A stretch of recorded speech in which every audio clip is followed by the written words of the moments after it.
please give this video a like and subscribe!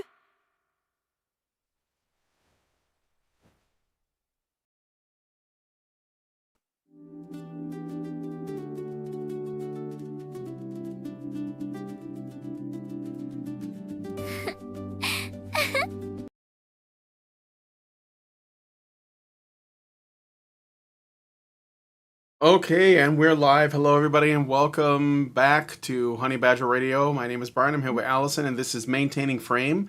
Islamist Rams Pride, White Men to Blame, plus bonus Janice, where we're going to be, well, it's a split show.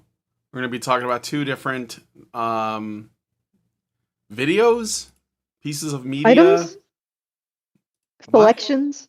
Specimens? Two different examples. Or whatever, and we're going to be responding to them, and I just want to make sure everything else, it looks like everything else is fine. I was looking for something, but I don't see any issues here. So, we're going to be looking at a couple of things. You guys probably heard about the mass vehicle attack that happened, the latest maximum overdrive incident. Where a van just came to life and attacked a bunch of people at a Berlin Pride event. Turns out a guy was driving this van. So, but, we didn't hear about it until a little bit later. He was, Abdul Ballout, a 21-year-old German of Lebanese heritage with prior terror convictions. He killed one person and injured 29 during this Tiergarten parade. And despite the fact that the guy who did this, I won't give anything away, but there are women with opinions on this, and we are certainly blessed to have them, because they are, of course, going to give us the hottest of takes regarding this unfortunate tragedy. The hottest and most hilarious of takes. Also like cringeworthy, but it's a potpourri of delightful emotions that they're going to offer us today. All right, so, and then the second one is the Spinster Feminist with Cats. Yeah, feminist. No, her name is Feminist Cat Lady Spinster, which I think she named herself ironically, like, oh, wouldn't it be funny if I totally leaned into this? And she made a video responding to Janice Fiamengo sat down with a psychologist named Laura Howe and talked to her, and they talked about their experiences with feminism, and they were not positive. And so Feminist Cat Lady Spinster is going to enlighten everyone on basically the fact that Janice Fiamengo is dumb and has dumb ideas and is a poopy head, and it's because she's betrayed the sisterhood, and that you should listen to her because she is not a poopy head. She is one of the good people. So we're going to be looking at both of those things, right? Is that fair? And I glossed it as in Femcell Nation speaks. I just we're going to be hearing from dispatches from Femcell Nation today. A couple dispatches. Yeah, that's how you pronounce it. Dispatches, right? Like deliveries of news. right, so sure. Yeah. Okay, so if you would like to support the show, feedthebadger.com/support is the way to do that. We have 2 days left on our fundraiser, and we are at, last time I checked, $2,655 left to go. So get those supports in, so we can bring you another month of delectable content. And if you would like to send us a message at any point, if you would like to give us your words of wisdom, your commentary, or you just want to describe in excruciating detail how awful we are, we'll take that too. You can do so at feedthebadger.com/justthetip. That's feedthebadger.com/justthetip. Very best way for you to send us a tip and a comment with that tip. And finally, if you want to join us in our community, that's badgernation.online. It's all in the low bar, guys, because I know somebody really wanted to join us and they were confused how to do it.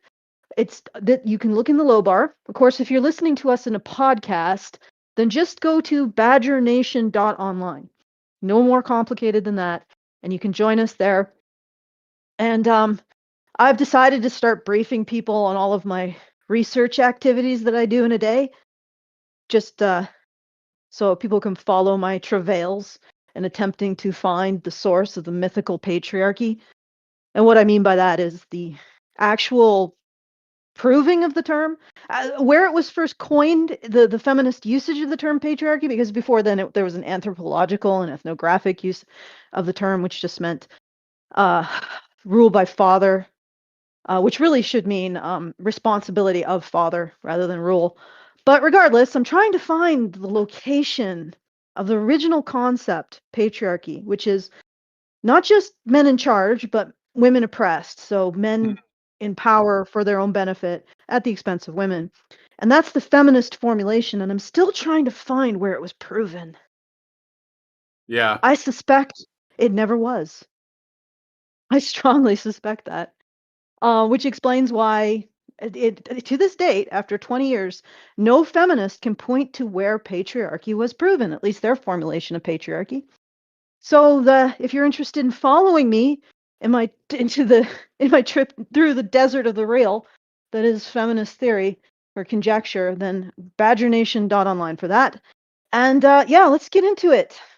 All right. So what do you want to start with? Do you want to jump into the this like van attack video or the Yeah, feminist cat lady video? I think people would appreciate. Oh, one other thing before we do it, I just want to do a shout out for Monique, who's at the Canadian Child Protection from Alienation Foundation. Nice. She is presenting a policy framework for reforming the Divorce Act at the Toronto, Canada conference. And she wants to influence the direction of BC 2223, which is probably take children away from their father's bill of some kind, and to protect children from parental alienation. And to get there, she's going to need people's help. So if you would go to GoFundMe and go to the GoFundMe cause, donate to help me defend children at risk presentation in Toronto.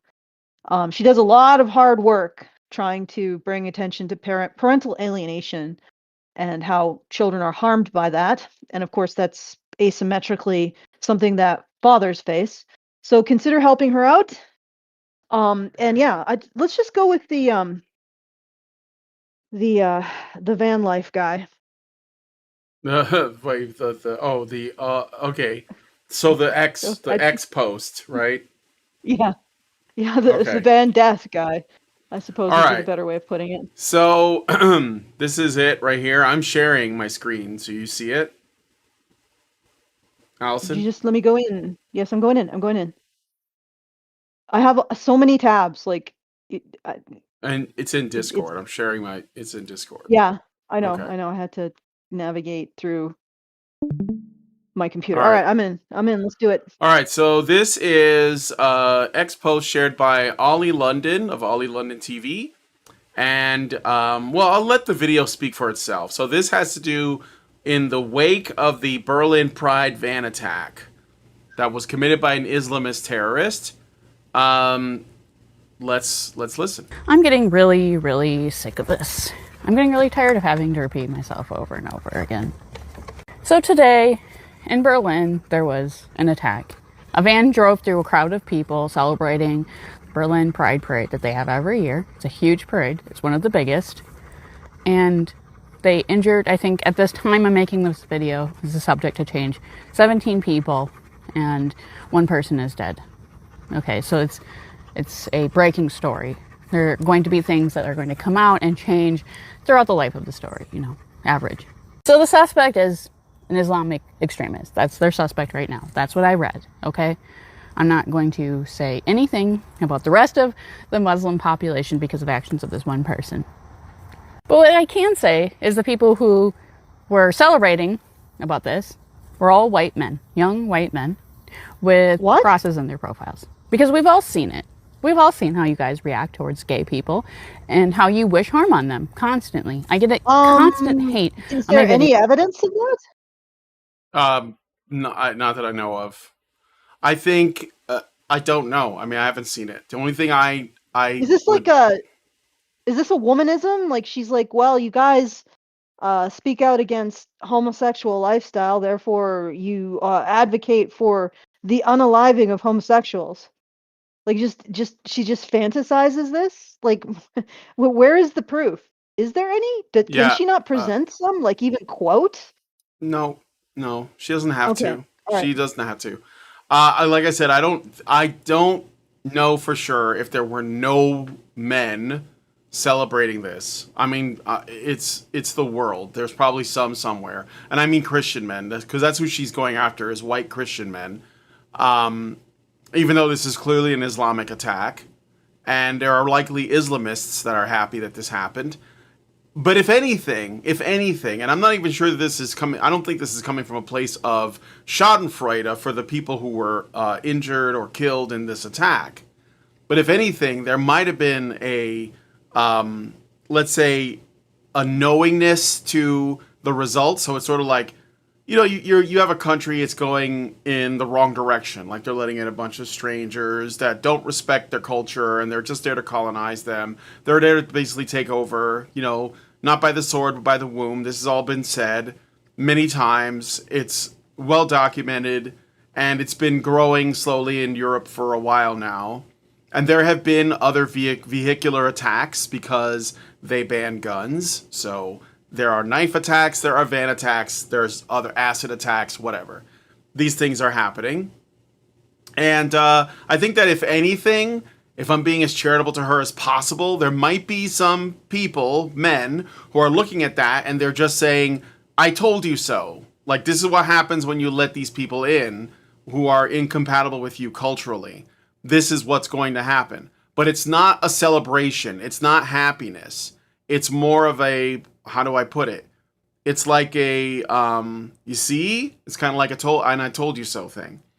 She is, if that's even the case, which I don't know. I don't think it's widespread. I think that there's a lot of, if anything, sympathy for the people of Germany, like that their countries in the state that it's in. But that's if I'm being extremely charitable. I don't think there were men. There are just people saying, you were warned about this, that this was going to happen. Mm-hmm. And, people in Germany, France, Italy, Spain, they just didn't care. They're just like, no, we're doing it because we're good people and we believe the good things. So we're going to keep on going with this. And then these things happen and people are like, just looking like, well, I told you this was going to happen. That's not the same as taking pleasure in it. So Mm-hmm. anyway. Yep. Should we finish it? Or is that done? No, it's almost over. There's like 20 right. seconds left. So she's saying, I'll just go back a little bit. We'll play it for some more context. Seen it. We've all seen how you guys react towards gay people and how you wish harm on them constantly. I get a constant hate on my videos, especially about trans people. You're not going to hide behind another scapegoat group and pretend that they're actually the violent ones when it's you. You hold the same exact beliefs that this man who did this attack did. And you're trying to distance yourself from it. And you know why you're trying to do that? It's because you're ashamed. And you should be. I'm getting. So yeah, so I'm ashamed. Okay, who is the specific group that she's calling out? White male Christians? White men, white Christian men. Yeah, because she said with crosses in their bios. So I imagine. So if it's white men, I presume that the white men were the ones who ended this individual's potential future campaigns against the LGBT community, because he was shot in Berlin, right? Yeah, so by police who are presumably men. Yeah, let's face it, they shot and hit him. So yeah, I think the probability they were men was quite high. But so this guy engaged in violence, and you know what? I don't even have to do white men. Men were probably the ones, because when she says white men, she's just using white as a way to emphasize man. You know that, right? It's like, I'm going to put this individual in the category where he has no intersectional qualifiers to soften my condemnation of him. Because she's probably also someone who believes the whole black men are the white men of black people, and gay men are the white men of gay people, and so and so on. So she just means men. And the other thing is that she doesn't seem to understand the difference between a person who believes others have the right to do or to be wrong but not do wrong.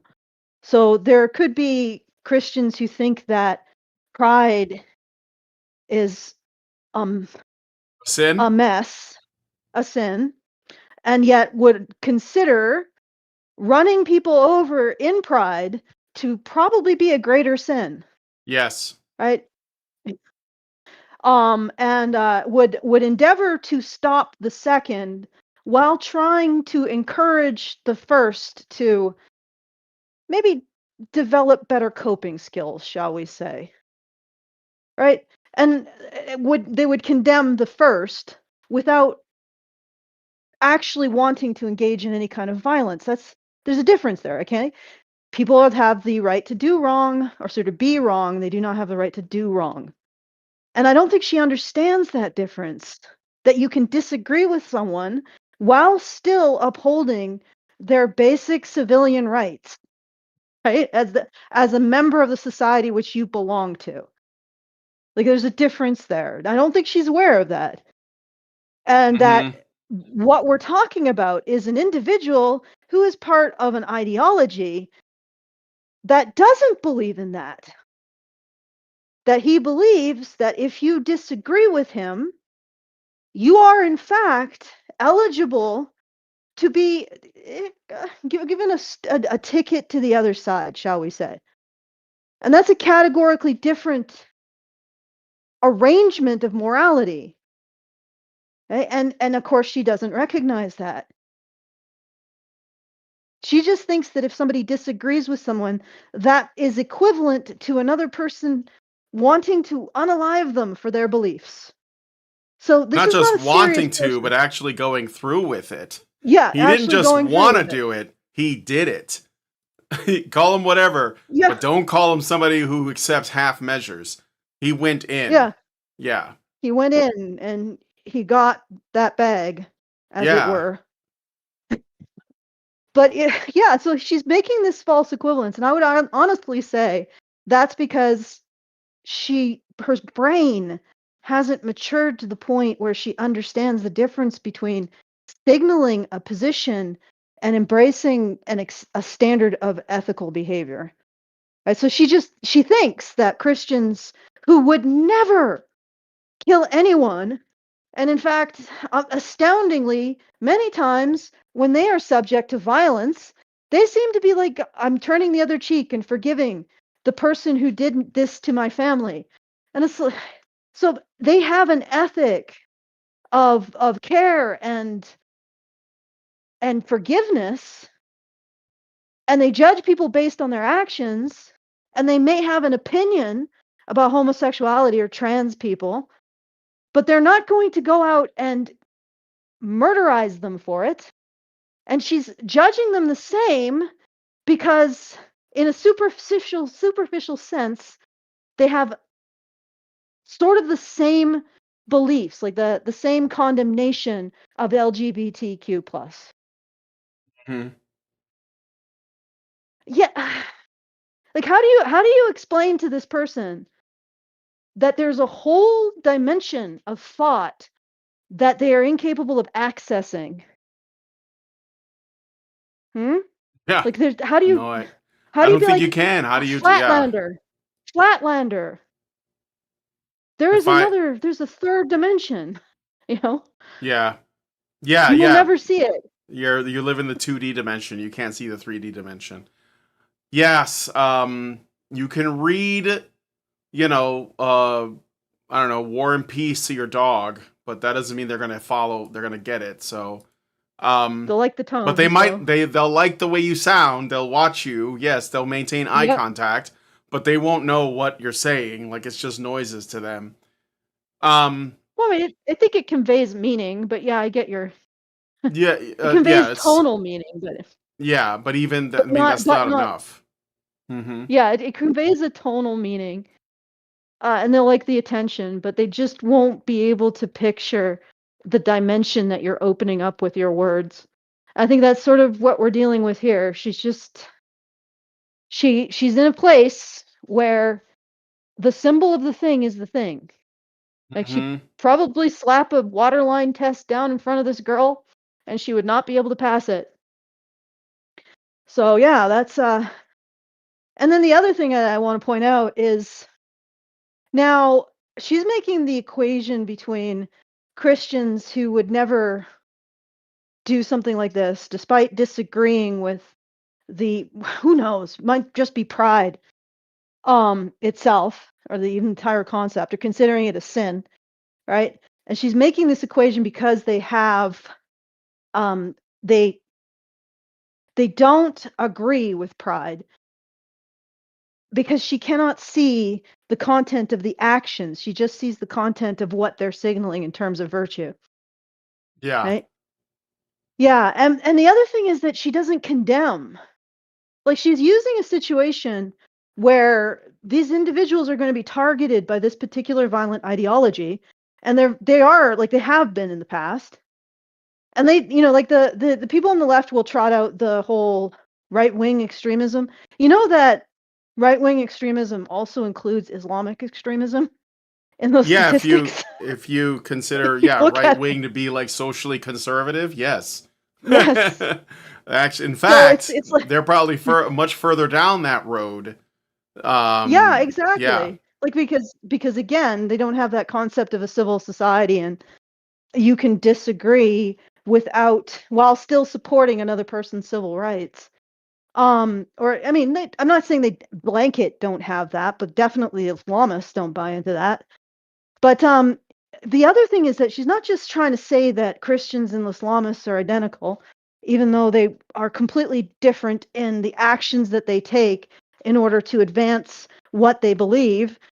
She's also essentially saying that men are hiding behind a quote unquote scapegoat group to avoid being labeled as generally violent. So what that means is this guy didn't do this because he's an Islamist.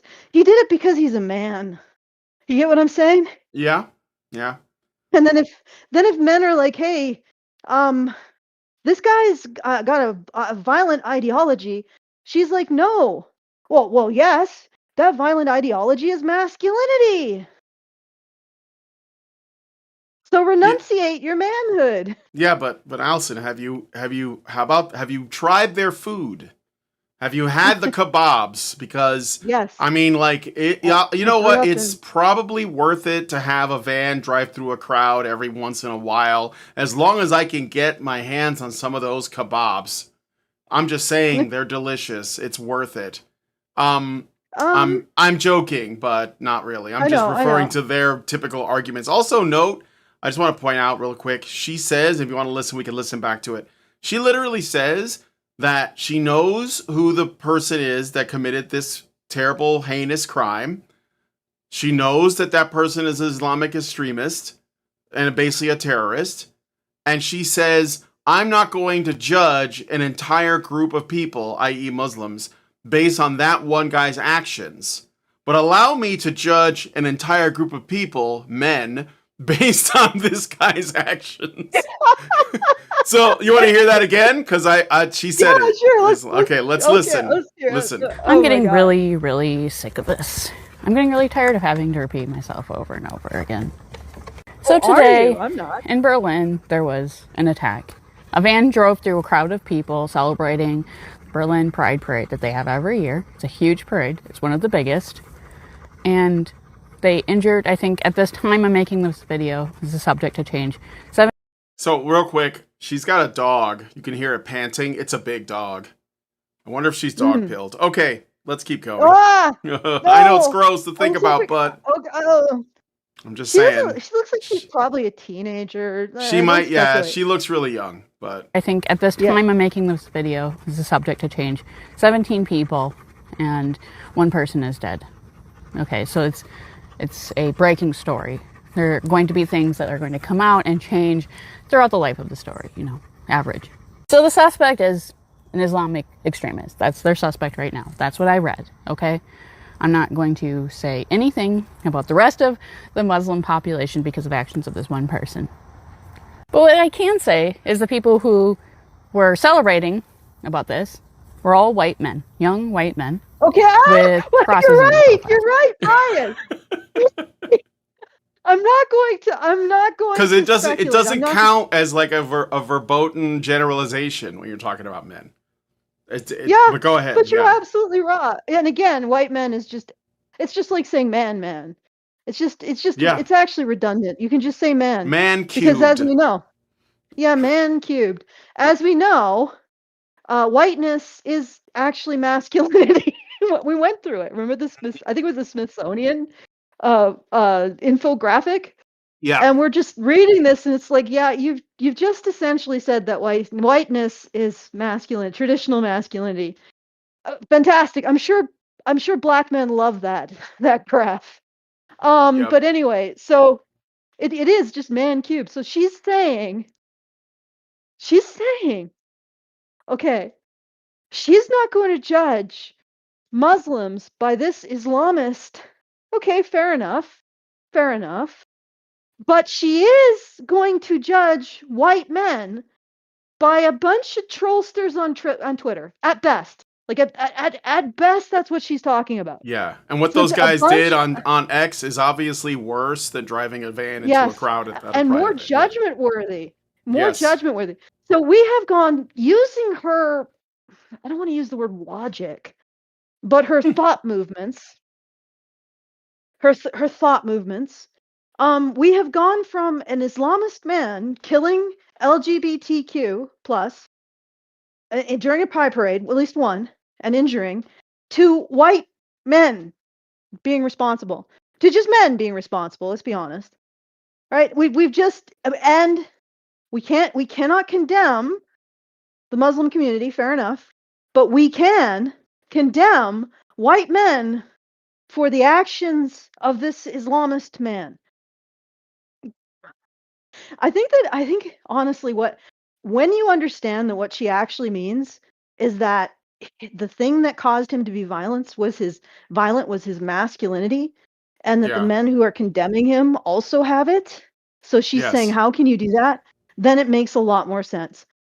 Right? She literally thinks that men cannot differentiate themselves based on their actions. So men who just tweet something are equally bad or worse than this dude, because they virtue signal the same thing, or so they signal the same attitudes that he has, and everything is about the symbol, not the thing. Everything is about the signal, not the thing, not the action taken. So they're just as bad. And also, his violence is their violence because it's the violence of being a man. So it all makes freaking sense now to me. And that a man cannot differentiate himself from other men via his actions. So if you Brian say, oh, these guys who are on Twitter tweeting are not taking the same action as this other man who is engaging in lethal violence, right? You can't do that, because that is differentiating men based on their actions or the content of their character, and that's not allowed. So if you are a man, all you have available to you to differentiate yourself from other men is to take responsibility for the violence of masculinity and renunciate your manhood. You see what I'm saying? That's it. You can't defend women, right? Because you are supposed to defend women. You are supposed to protect women. But as you do so, you have to say, as a man, I am no better than the men who I am protecting women from. And I, in fact, receive benefit from his violence towards women, even though I am sacrificing my life and health and maybe getting stabbed or shot or injured in order to protect women. I am the ultimate beneficiary of this man's violence. And then you're a good man. But the actions are irrelevant. They're like the fact that you would defend a woman or defend these people from disguised violence, the police that actually prevented him from continuing this, that's irrelevant. That's not relevant to your goodness because that's actions. That's operative thought. You're not allowed to do that. You can only renunciate. That makes you a good man. Yeah. Renunciate your masculinity. It's a crazy belief system. Yeah. And but it's also quite hilarious. You did pick that out though. That was a good one. I appreciate that. Oh, thank you. Good Yeah, I laugh. mean, I caught it right away. All right, so Yeah. I got a Super Chow and a Rumble rant. I'm gonna just read them really quick. The official Reverse Traditionalism channel on YouTube gives us $5 and says, "Why do feminists pretend women started working in the 1970s when the term spinster literally refers to a woman with a job?" Do you want to take that? Because it's convenient. Yeah, Like, I it's mean, not. no, I don't have a problem with you sending these questions through, but they're basically all of the same form of this obviously thing is obviously wrong. Why do feminists assert it? Because they can. Because it supports their position. Because Yep. actual reality doesn't matter. Like Yes. again, this woman is saying that men tweeting is equivalent or worse. No, not even equivalent. Worse than this man engaging in violence. Right? And from that, you understand exactly what her life is like. If she can draw an equivalence between someone tweeting something mean and someone ramming into a crowd with a van, injuring 29 people and killing one, and probably traumatizing a whole bunch of other people, like if she can't tell the difference, then she has no source of any kind of survival threat or stress or trauma in her life. Because once you have, it becomes a lot more difficult to assert that those things, that tweeting is worse. But what she's essentially saying is that her prerogative for judging people is more important than keeping people alive, which incidentally forecloses her position for judging people. Right? So she doesn't have an understanding, or reality only exists insofar as it supports her assertions. Where reality differs from her beliefs, reality must change, right? And not her beliefs. So her thinking never reaches, her thought movement never reaches the substrate. And that's the only explanation for how anyone could possibly assert the idea that men on Twitter are doing anything in the same ballpark, in the same universe as someone driving a van into a crowd of people. Yep. And that's one is more culpable than the other. Like this is basically toxic relational web thinking. I'll just lay it out there. It's terminal relational web thinking. And feminists assert that because that's basically their only thinking. Like the entire history of feminist academia. I don't like using that word. Feminist Karenism, right? The entire history is the history. I'm like reading all of this stuff, right? So it starts with the Red Stockings Manifesto, which basically is the originator of all the concepts that feminists have in play now. So every single feminist today, they use the term male privilege, patriarchy, supremacy, all of that. That's radfem. That is a radfem inheritance, right? So you start with the Red Stockings. Pretty much can ignore the 66 now declaration because they didn't win. Yeah. And then you go through all of the arguments between the radfems, the psychoanalytic feminism, the Marxist feminism, and which ends up being resolved by everyone agreeing that they don't need their concepts to relate to anything in reality. They don't need to prove anything. They just use standpoint theory to say that women's ways of knowing mean we don't need to prove anything. You're basically watching the relational web lift off the substrate. The wallabies justifying patriarchy by creating 6 self-citing assertions that none of them are proven. But they feel like they're right because it's sort of like a web of assertions, and webs are a form of actual evidence. because they're so webby. And Walby's web is just that's the proof, all the proof we need. So you're watching this relational web just elevate, just levitate itself off of any expectation of touching grass. Right? And I'm just watching, I'm now reading through all of these and just watching this process of the relational web detaching from reality. And that's basically the feminist conjecture in a nutshell, the history of feminist conjecture in a nutshell. And then from that, you go to, this is how we're going to treat men's mental health issues. And by that point, you've just lost all faith in humanity. All right, so that's basically what it is. It's just toxic relational web thinking, just lifted from reality. No need to reference anything that actually exists, any proportionality, any actions, any evidence, any historical facts, nothing. It's just self-justifying, a self-justifying infinite grievance loop. Yeah. Okay. All right. Let me ask the audience, because I think official reverse trad doesn't, I don't know if you just don't understand. So I want to see if the audience understands. If you were talking to a feminist and you made like the most rock solid, inescapable argument for anything, let's just take this spinster thing as an example, where you just confronted a woman and said, "Do you realize that that women have been working like they've always been working, and so spinster, refers to something much older than when women were working?" How many of you guys think that a feminist would hear that and say, "Oh my God, I had no idea. You're completely right. I'm going to change my ways now, and I'm going to reevaluate every position I've ever held, and I'm going to humble myself and really think long and hard about all of the stuff that I have believed and said in my life to this point." Do you think that that would happen if you just made a really good argument? I just want to know. All right, so and thank you for the super chow though, official Rev Trad. I'm not attacking you. I'm just letting you know. I don't know. Maybe you're new, but in my opinion, like having the best arguments on earth doesn't change any minds, because these people they are not logical. They are zealots. That's what it is. Okay, this is a faith-based belief.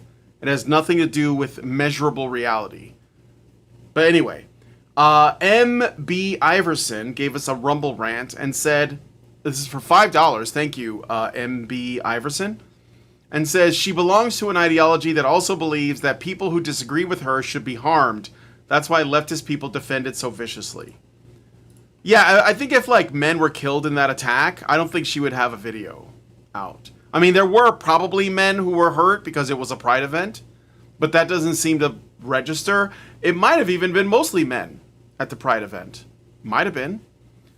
But that doesn't matter, because the victims are just victims. They're not men. Okay? Only the perpetrators are men. Or the people who have stood idly by and allowed it to happen are men. Richard Bier gives us $5, a super chow, and says, recalling the teenager girl who traveled from the UK to become an ISIS bride to make babies for the cause. She tried to return after she found out that it wasn't as fun and glorious as she had thought it would be. I remember that her UK citizenship was stripped from her and her father was advocating for her to be allowed to return to the United Kingdom. I don't recall if she was eventually allowed back or not. I know about that story, I remember it, but I don't know how that turned out either. And then there was a Rumble rant from Nobafan for $1. And he says, hot take, if she feels more worried about Christians, white people, men, etc. than extreme Muslims, then I think she should become even more scared of the white man. Winky face. She probably is mostly scared. But then again, who's to say? Because a lot of this stuff could just be her on social media. Her social media presence. And she's saying what she has to say to get the most support. So, it could be that too. All right. Allison, are you there? Or are you fighting with the mute button or something? Because you've been super quiet. No, I'm just being quiet. Oh, yeah. You're like, are you dead? Poke her with a stick. She's not speaking. She's not trying to speak. I'm trying to be disciplined. because No. Iggy Thunders has spent a couple a couple comments calling me out for not letting you speak. All right, so I'm going to apply the threat narrative framework to this. The roles. Okay. So if you don't know what the threat narrative is, it's a process of demonizing a group of people by amplifying their agency and bad intent and also their guilt. All right, so the roles of this threat narrative. So the narrator is the speaker, of course. She's the one spinning the threat narrative. The target is young white men with crosses on their profiles. You guys, and when she says that, young white men crosses, what you should read is just men cubed. Just men. She's just trying to slice out all of the potential softening intersectional factors that a man might use to defend himself. Mm-hmm. All right, so she constructs that mid-clip, and her audience is, of course, her viewers, and the in-group, out-group boundary is drawn explicitly at 50 seconds in, which I think Brian identified. Okay, so the disclaimer is symmetry. At 40 seconds, she states the standard individuation principle for the group she's actually implicated by the day's attack. I'm not going to say anything about the rest of the Muslim population because of the actions of this one person.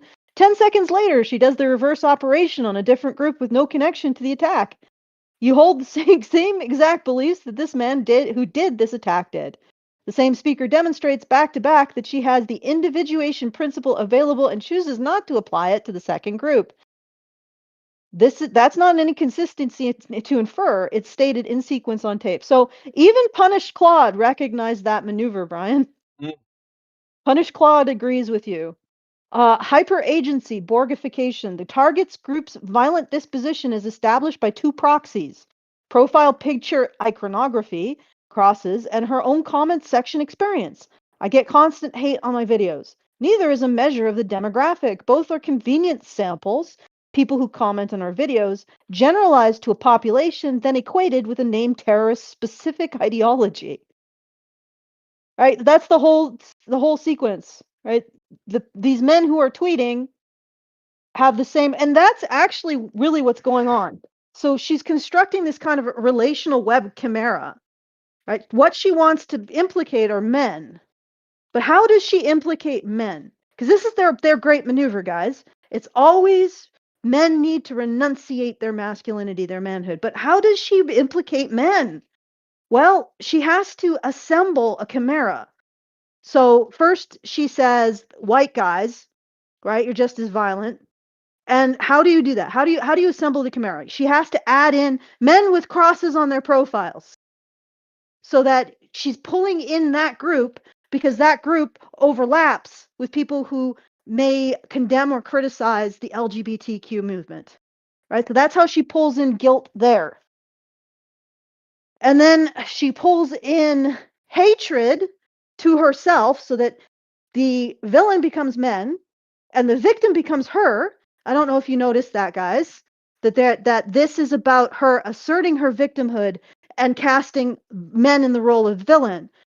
She describes how these comments target her because she's apparently LGBTQ plus or something.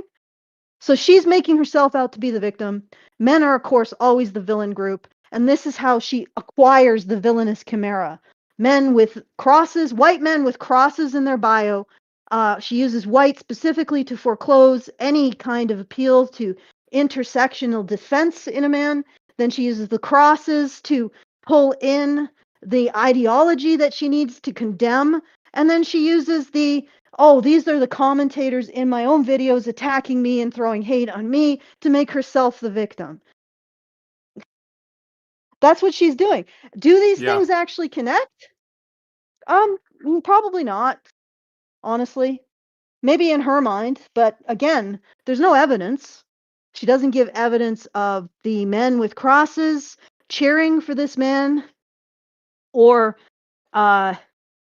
well, that was specifically the heinous thing. She doesn't give evidence of whatever hatred she says she gets. There's no evidence here.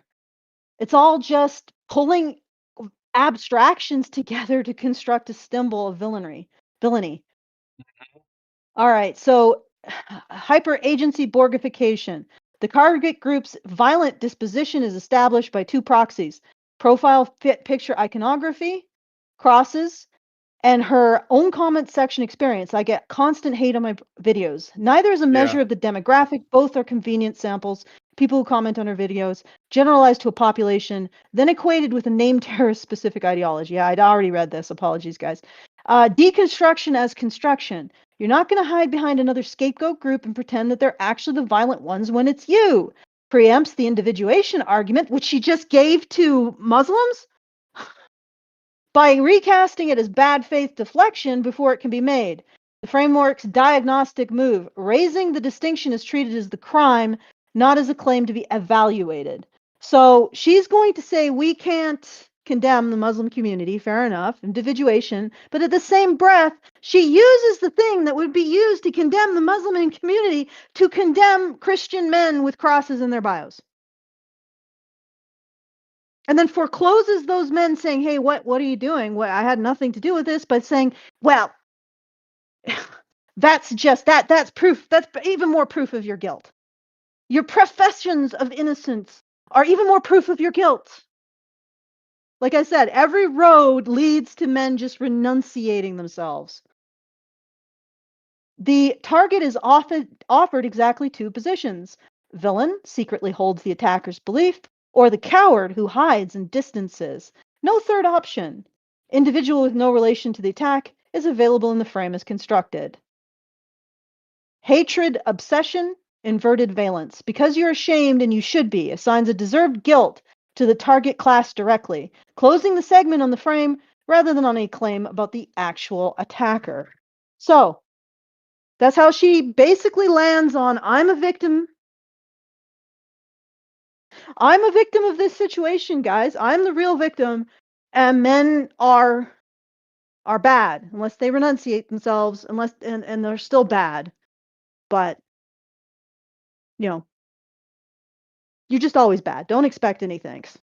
Don't expect any thanks for what is it? Don't expect any thanks for repenting of your sin, men. And what's really interesting is that she holds the same kind of, well, I don't want to say the same kind. Her idea of sin, because she has an idea of sin. She has beliefs about sin. Sin is attributed to people based on their biological categories rather than their actions.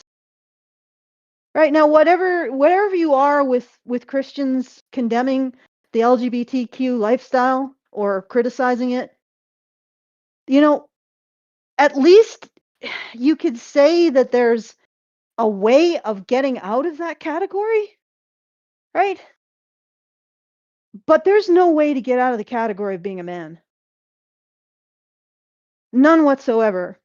And in fact, a lot of what's coming out of the psychology of men and masculinities sounds more like conversion therapy than anything else. That the only way a man can have peace is by renunciating anything that he shares with other men, renunciating his masculinity, and just declaring his sinful nature. And he will never find peace. He'll just have to keep renunciating it over and over again. And that's the only way he can feel that he is a good man, is by renunciating his masculinity and his connection to other men, and encouraging other men to do the same. The endless struggle session. All right, let's I got a couple more. Yeah, I got a couple more paid comments. I'm just gonna read those. Okay. So I got a super chow from Albatross for 5, and he says, I have seen a few mocking comments, but I think it's more about showing people the cognitive dissonance of the queer/activist community, not realizing that the Muslim community obviously doesn't like them and that multiculturalism is hurting them. Yeah, well, it's strange bedfellows. I mean, I understand them, but yeah, sometimes it's gonna bite them in the behind, as it were. Thank you for that. Nobafan gave $1 and says, naive black and brown men watching the video. See, guys, we're safe. They're only targeting white men. Black and brown people who don't vote Democrat. Allow us to introduce ourselves.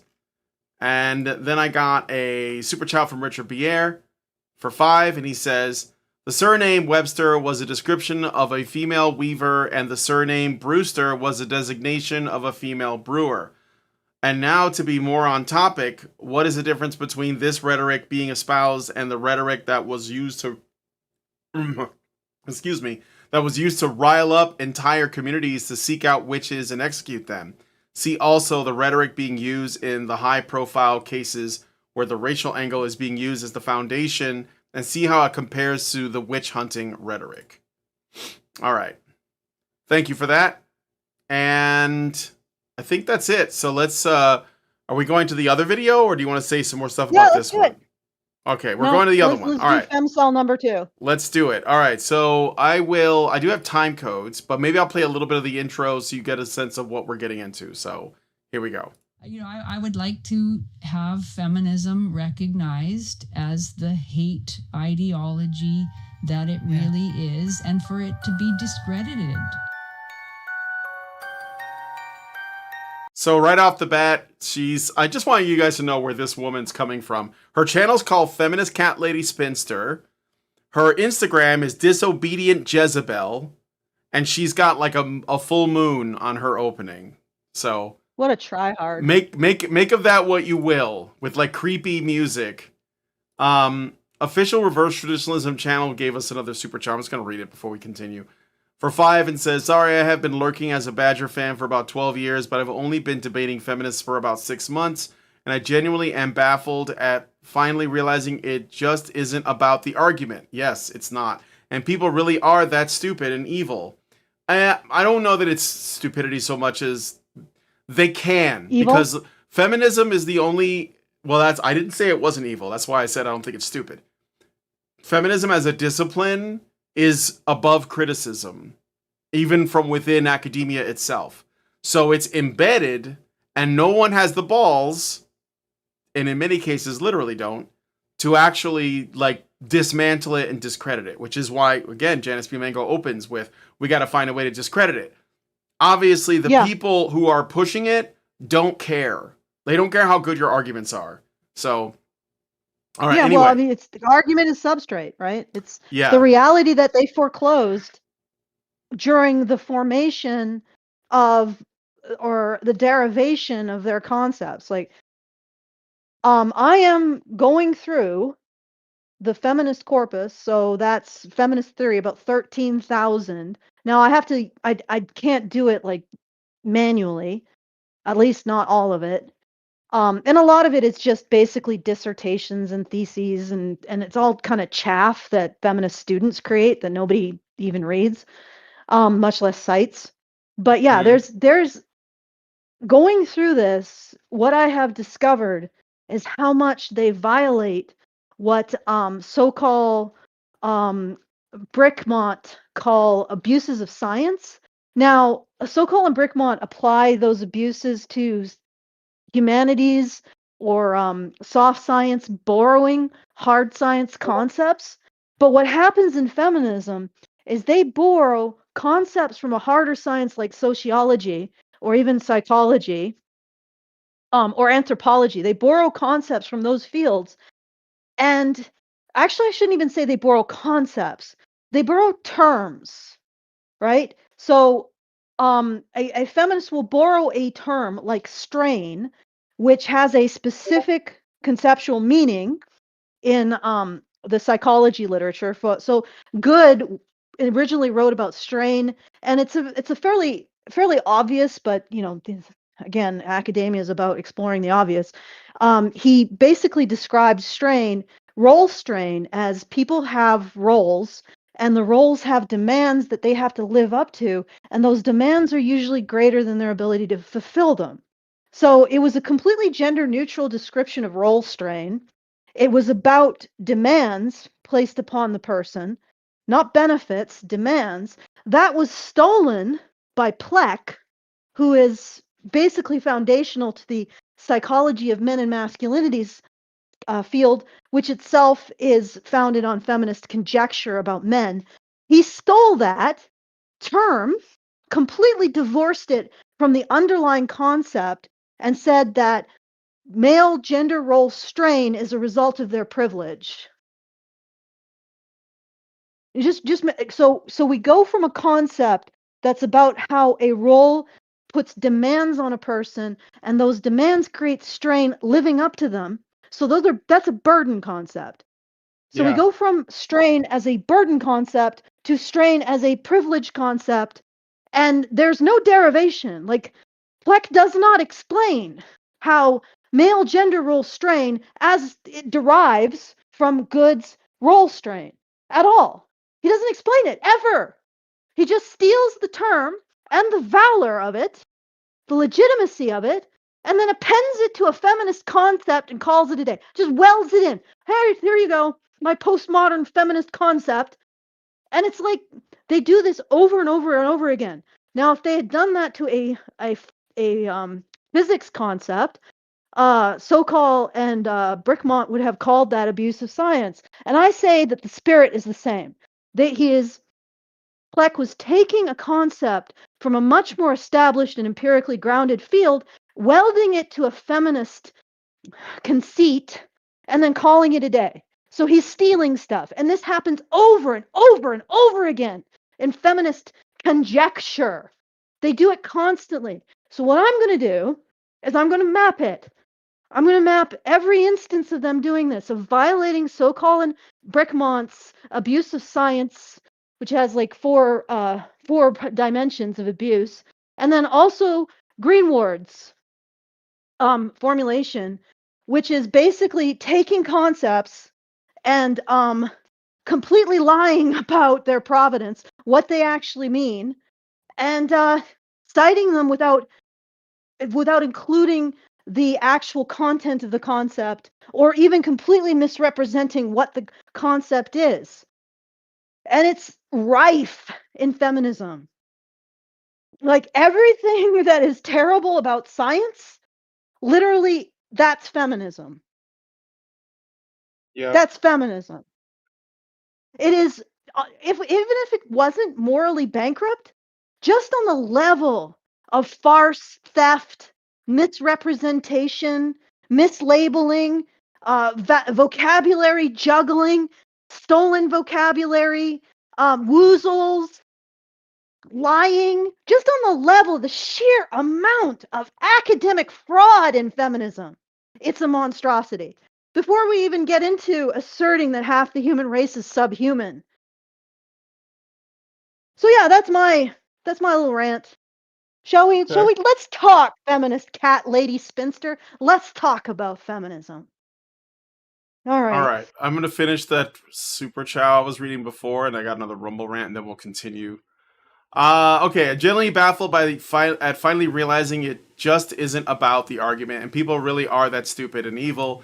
The answer, it was never about reality, gives me closure about so much of the frustration.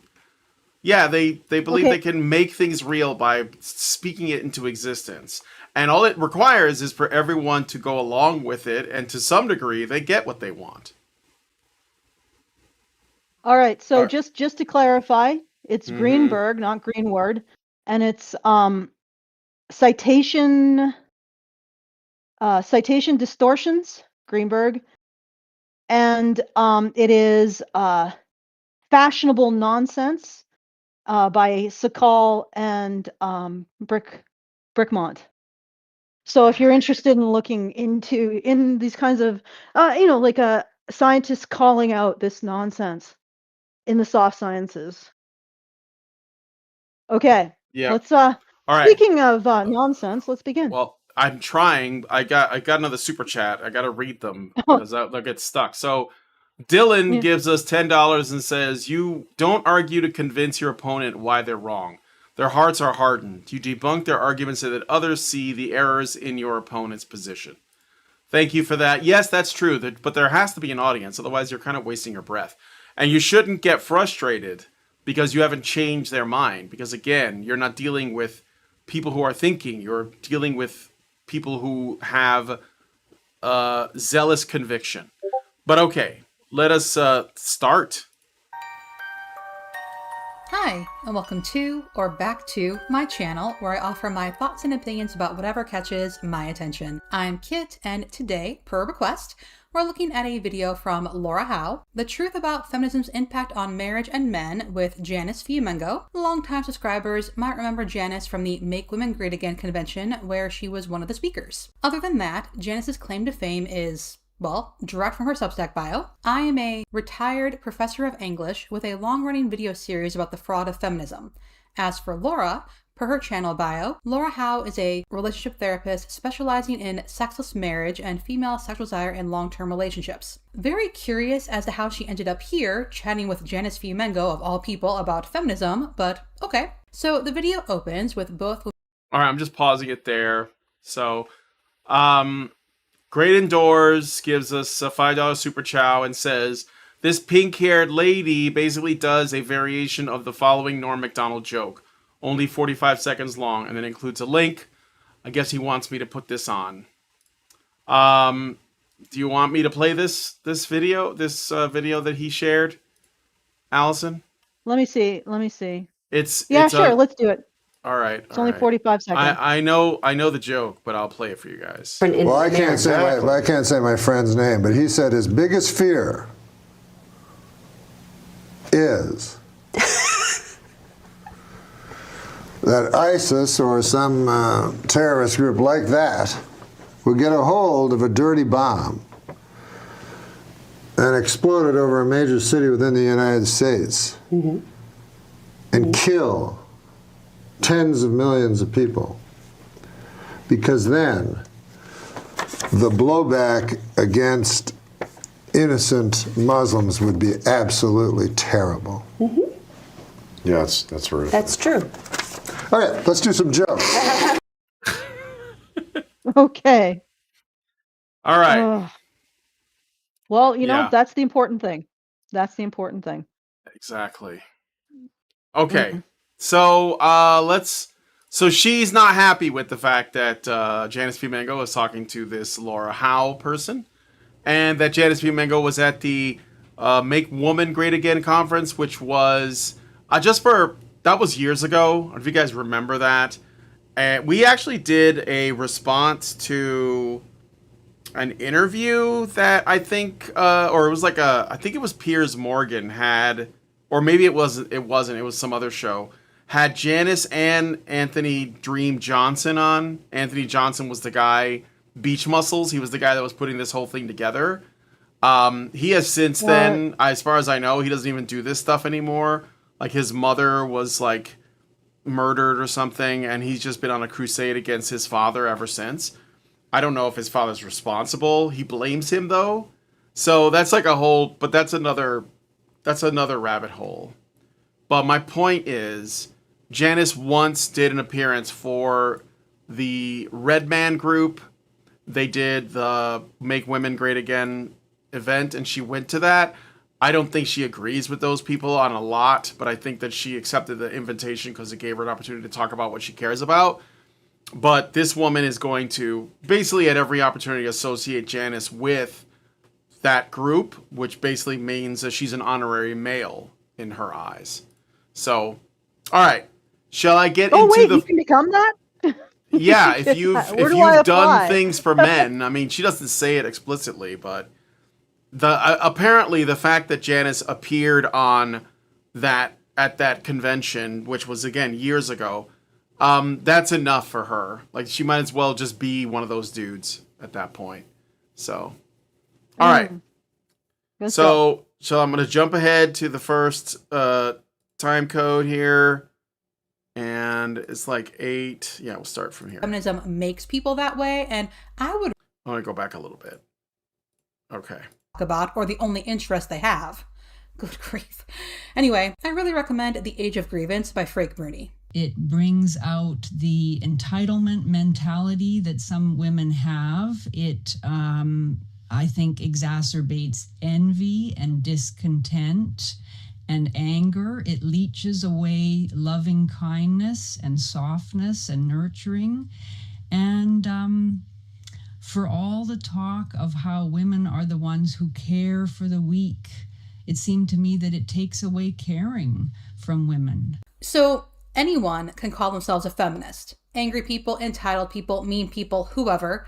But I assume Janice is saying feminism makes people that way, and I would really like to know how she figures that. Feminism hasn't made me more one way or another, except that I try to think twice before I speak because I don't want to it has.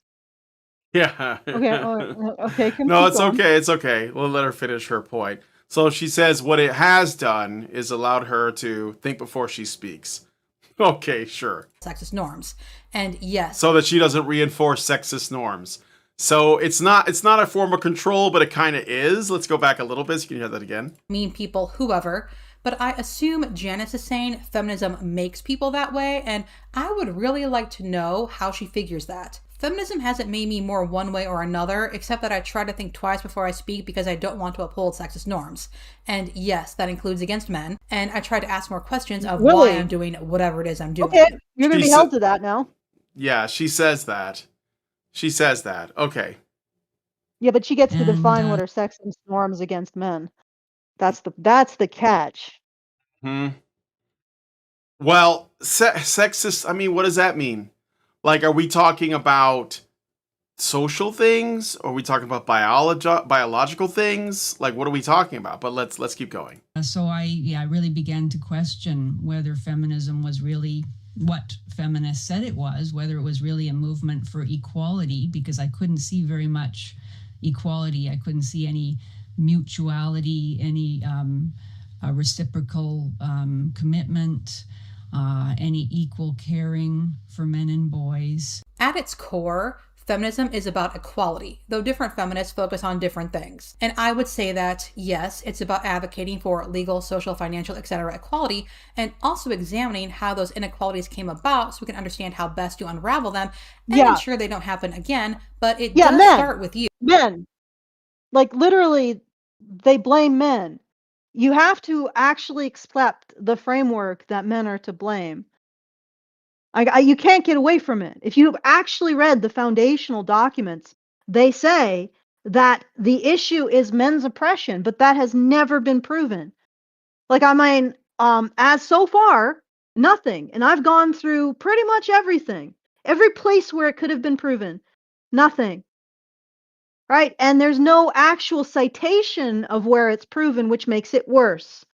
And again, I don't think it can be proven. Right? But it never has been. It never has been stated in a way that could be proven true or false. So right off the bat, when you are in a framework that blames one sex, don't complain. And the sex that's being blamed has no ability to say, hey, wait, do we get a counter argument to this blame? Do we get to submit any evidence to the court? Do we get any due process before we just concluded that we are to blame? And your response is, well, that just makes you more guilty because you refuse. And this is the thing. I am certain now, but you can never be completely certain because then you're not being scientific. But I am 99.99% certain that the entire process, the progress of feminist Marxists trying to actually derive patriarchy from Marxist class analysis and failing, like literally Barrett says, I can't find male privilege. There's a null here. And then the rest of feminists being like, oh, that's interesting. Well, we're just never going to cite you again. We'll just make up standpoint theory and say we don't have to prove anything and then just move along on our merry way. Means that it was never proven. Functionally never proven. Never proved. Not even from Marxist class analysis could you get patriarchy.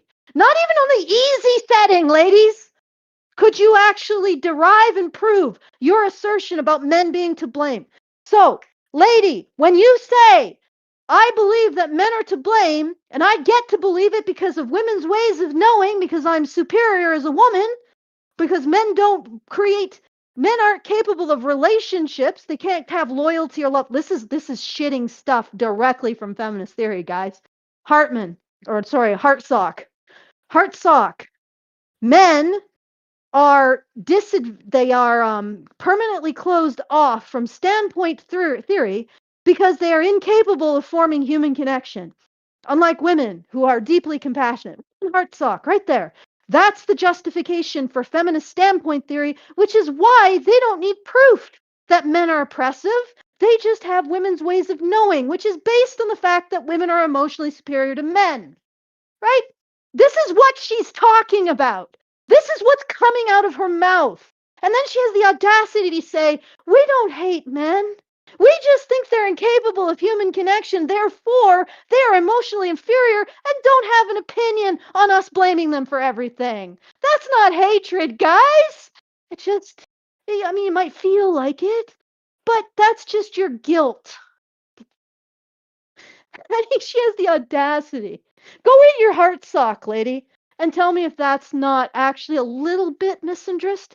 All right, read your Red Stockings manifesto. Read your Barrett, and then scratch your head over, Barrett couldn't derive patriarchy from Marxist materialism. Maybe there's no there. Maybe men aren't guilty, right? No, she's not going to do any of this.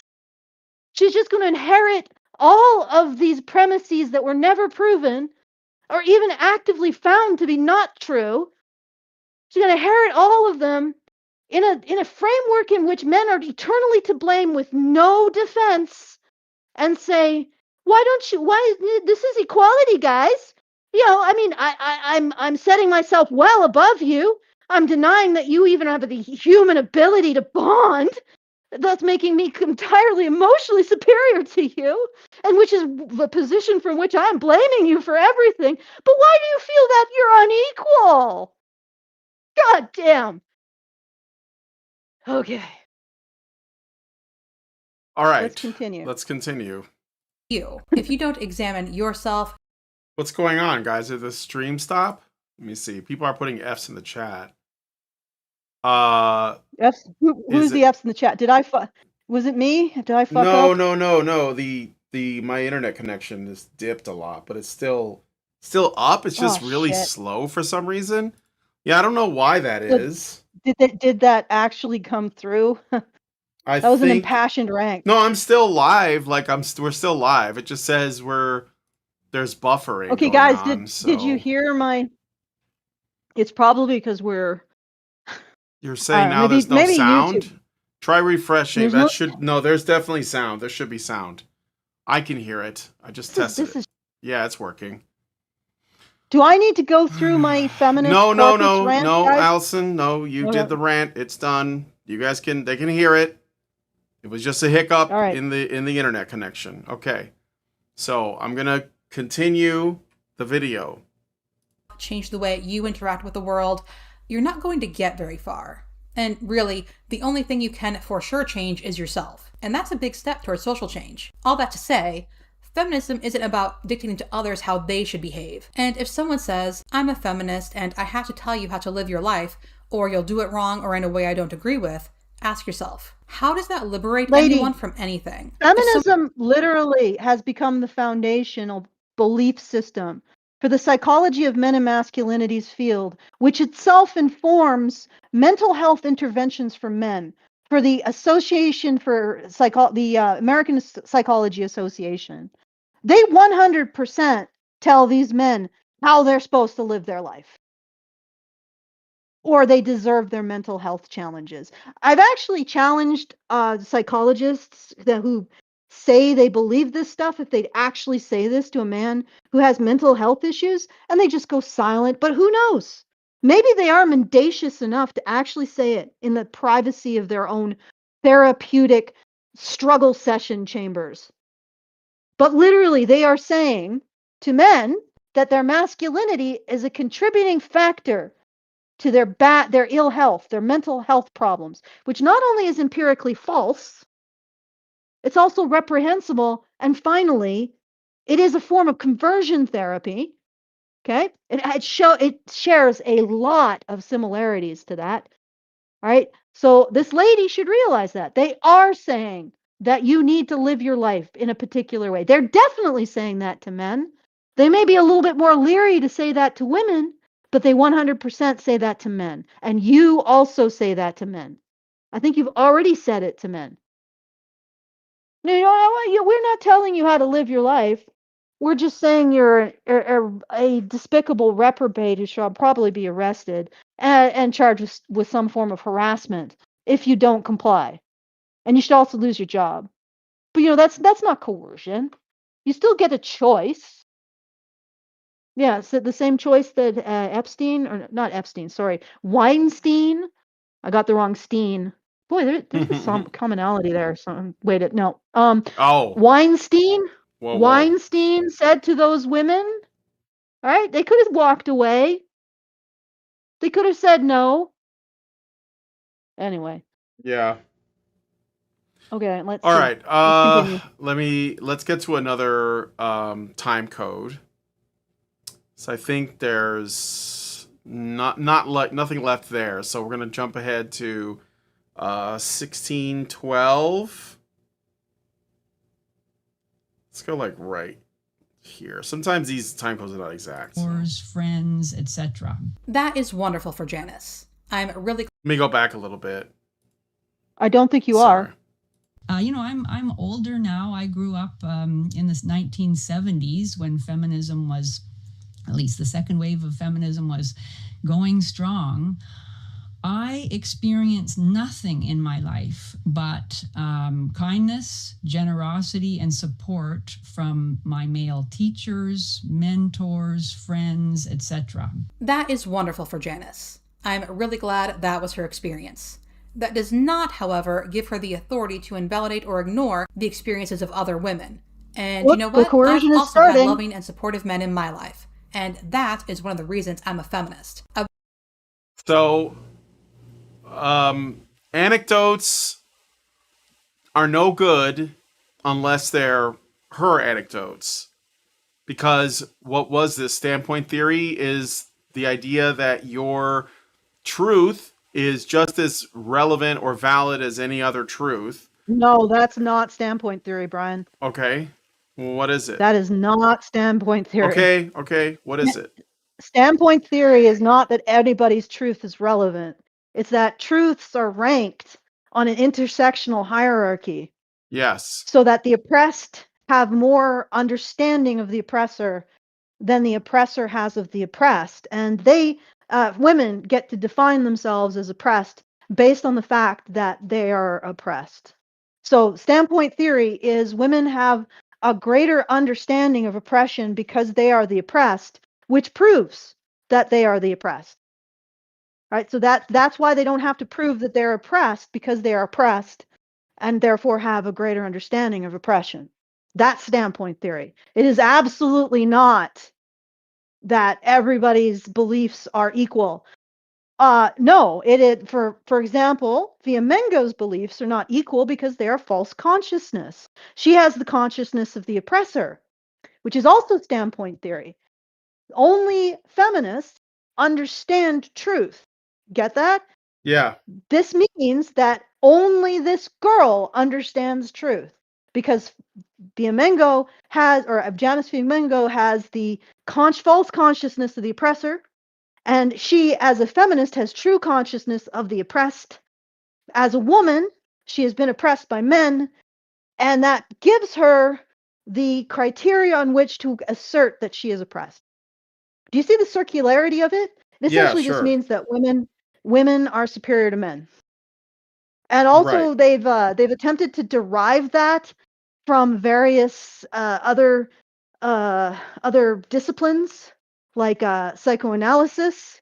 That was Hartsock that I mentioned. She attempted to derive the whole idea of standpoint theory from men not being able to bond because they had to reject their mothers.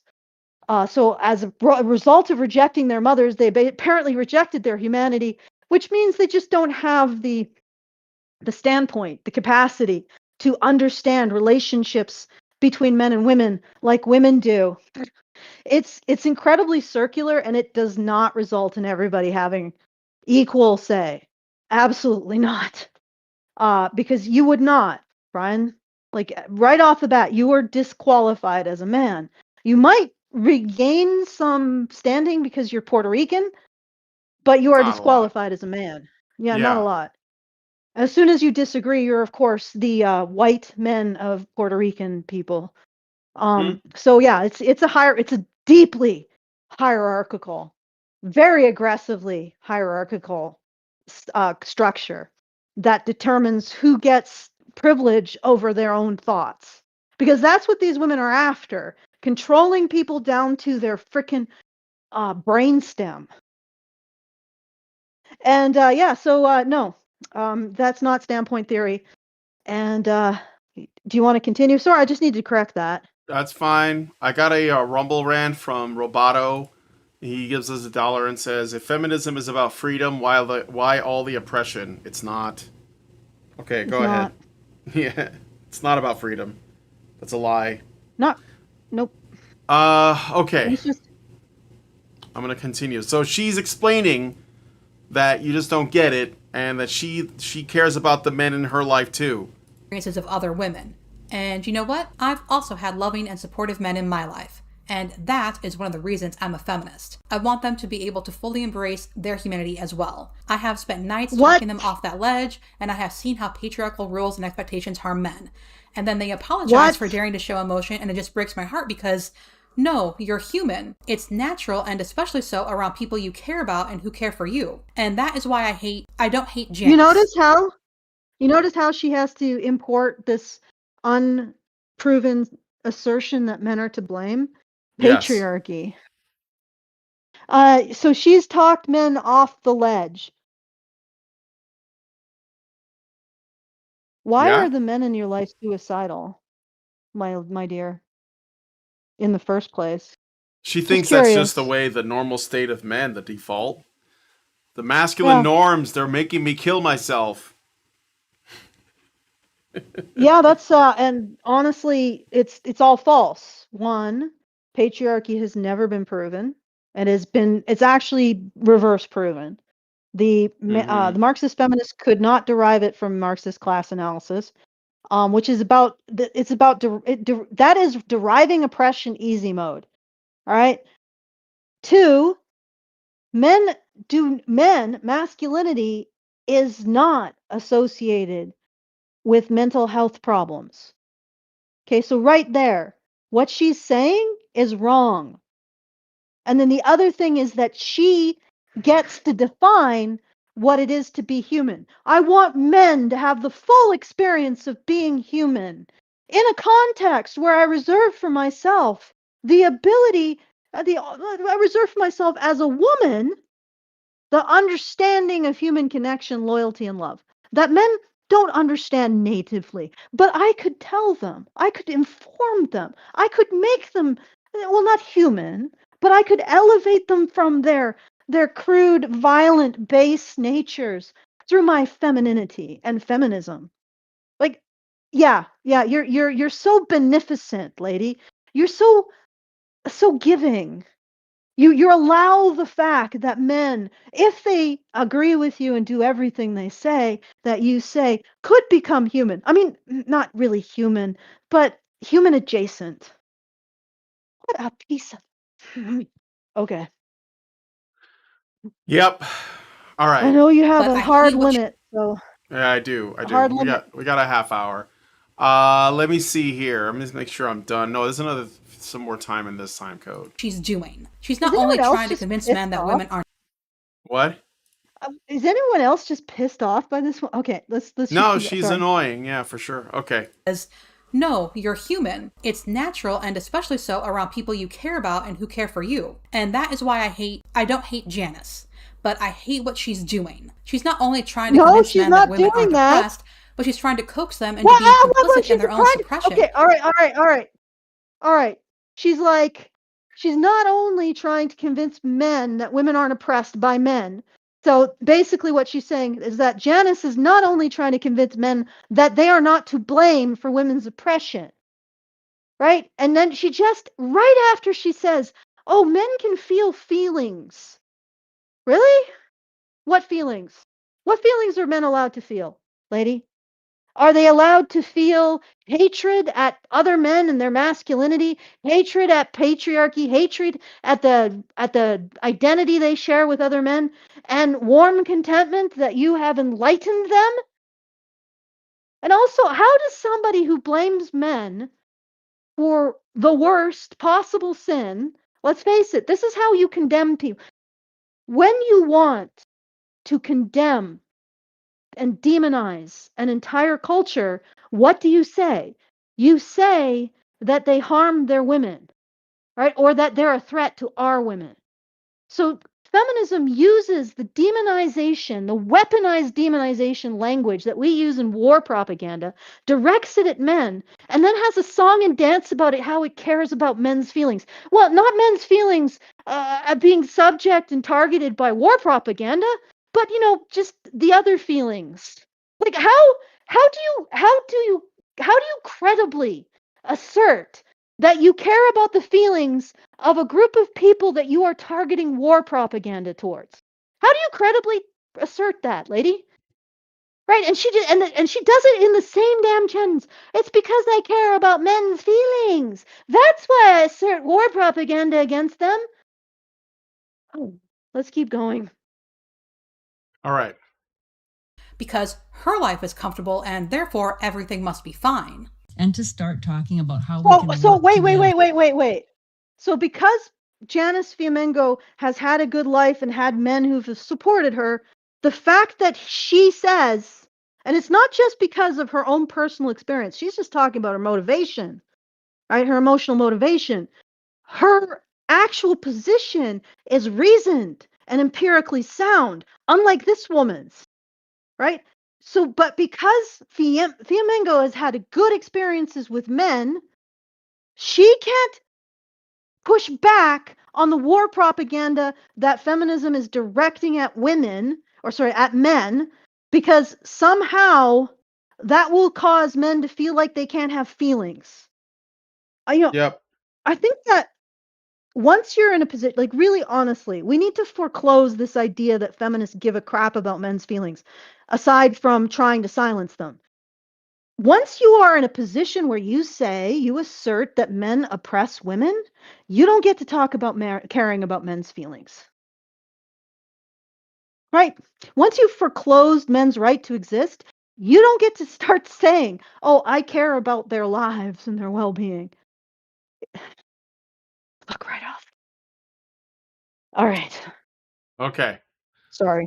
As men and women to build a good society, and a society that is good for raising children, which seems to be the most important thing that we could have as a society. And I don't think we have that now. I agree, but we're not going to build a better society by ignoring what's wrong in the current one. Like this notion. So she's not going to explain what's wrong in the current one. So Janice just said, doesn't have to. No, she doesn't have to. Janice just said, this is for the children, which is just true. I know people they think of like that Simpsons meme, think of the children, but the truth is, the children matter. They matter more than women.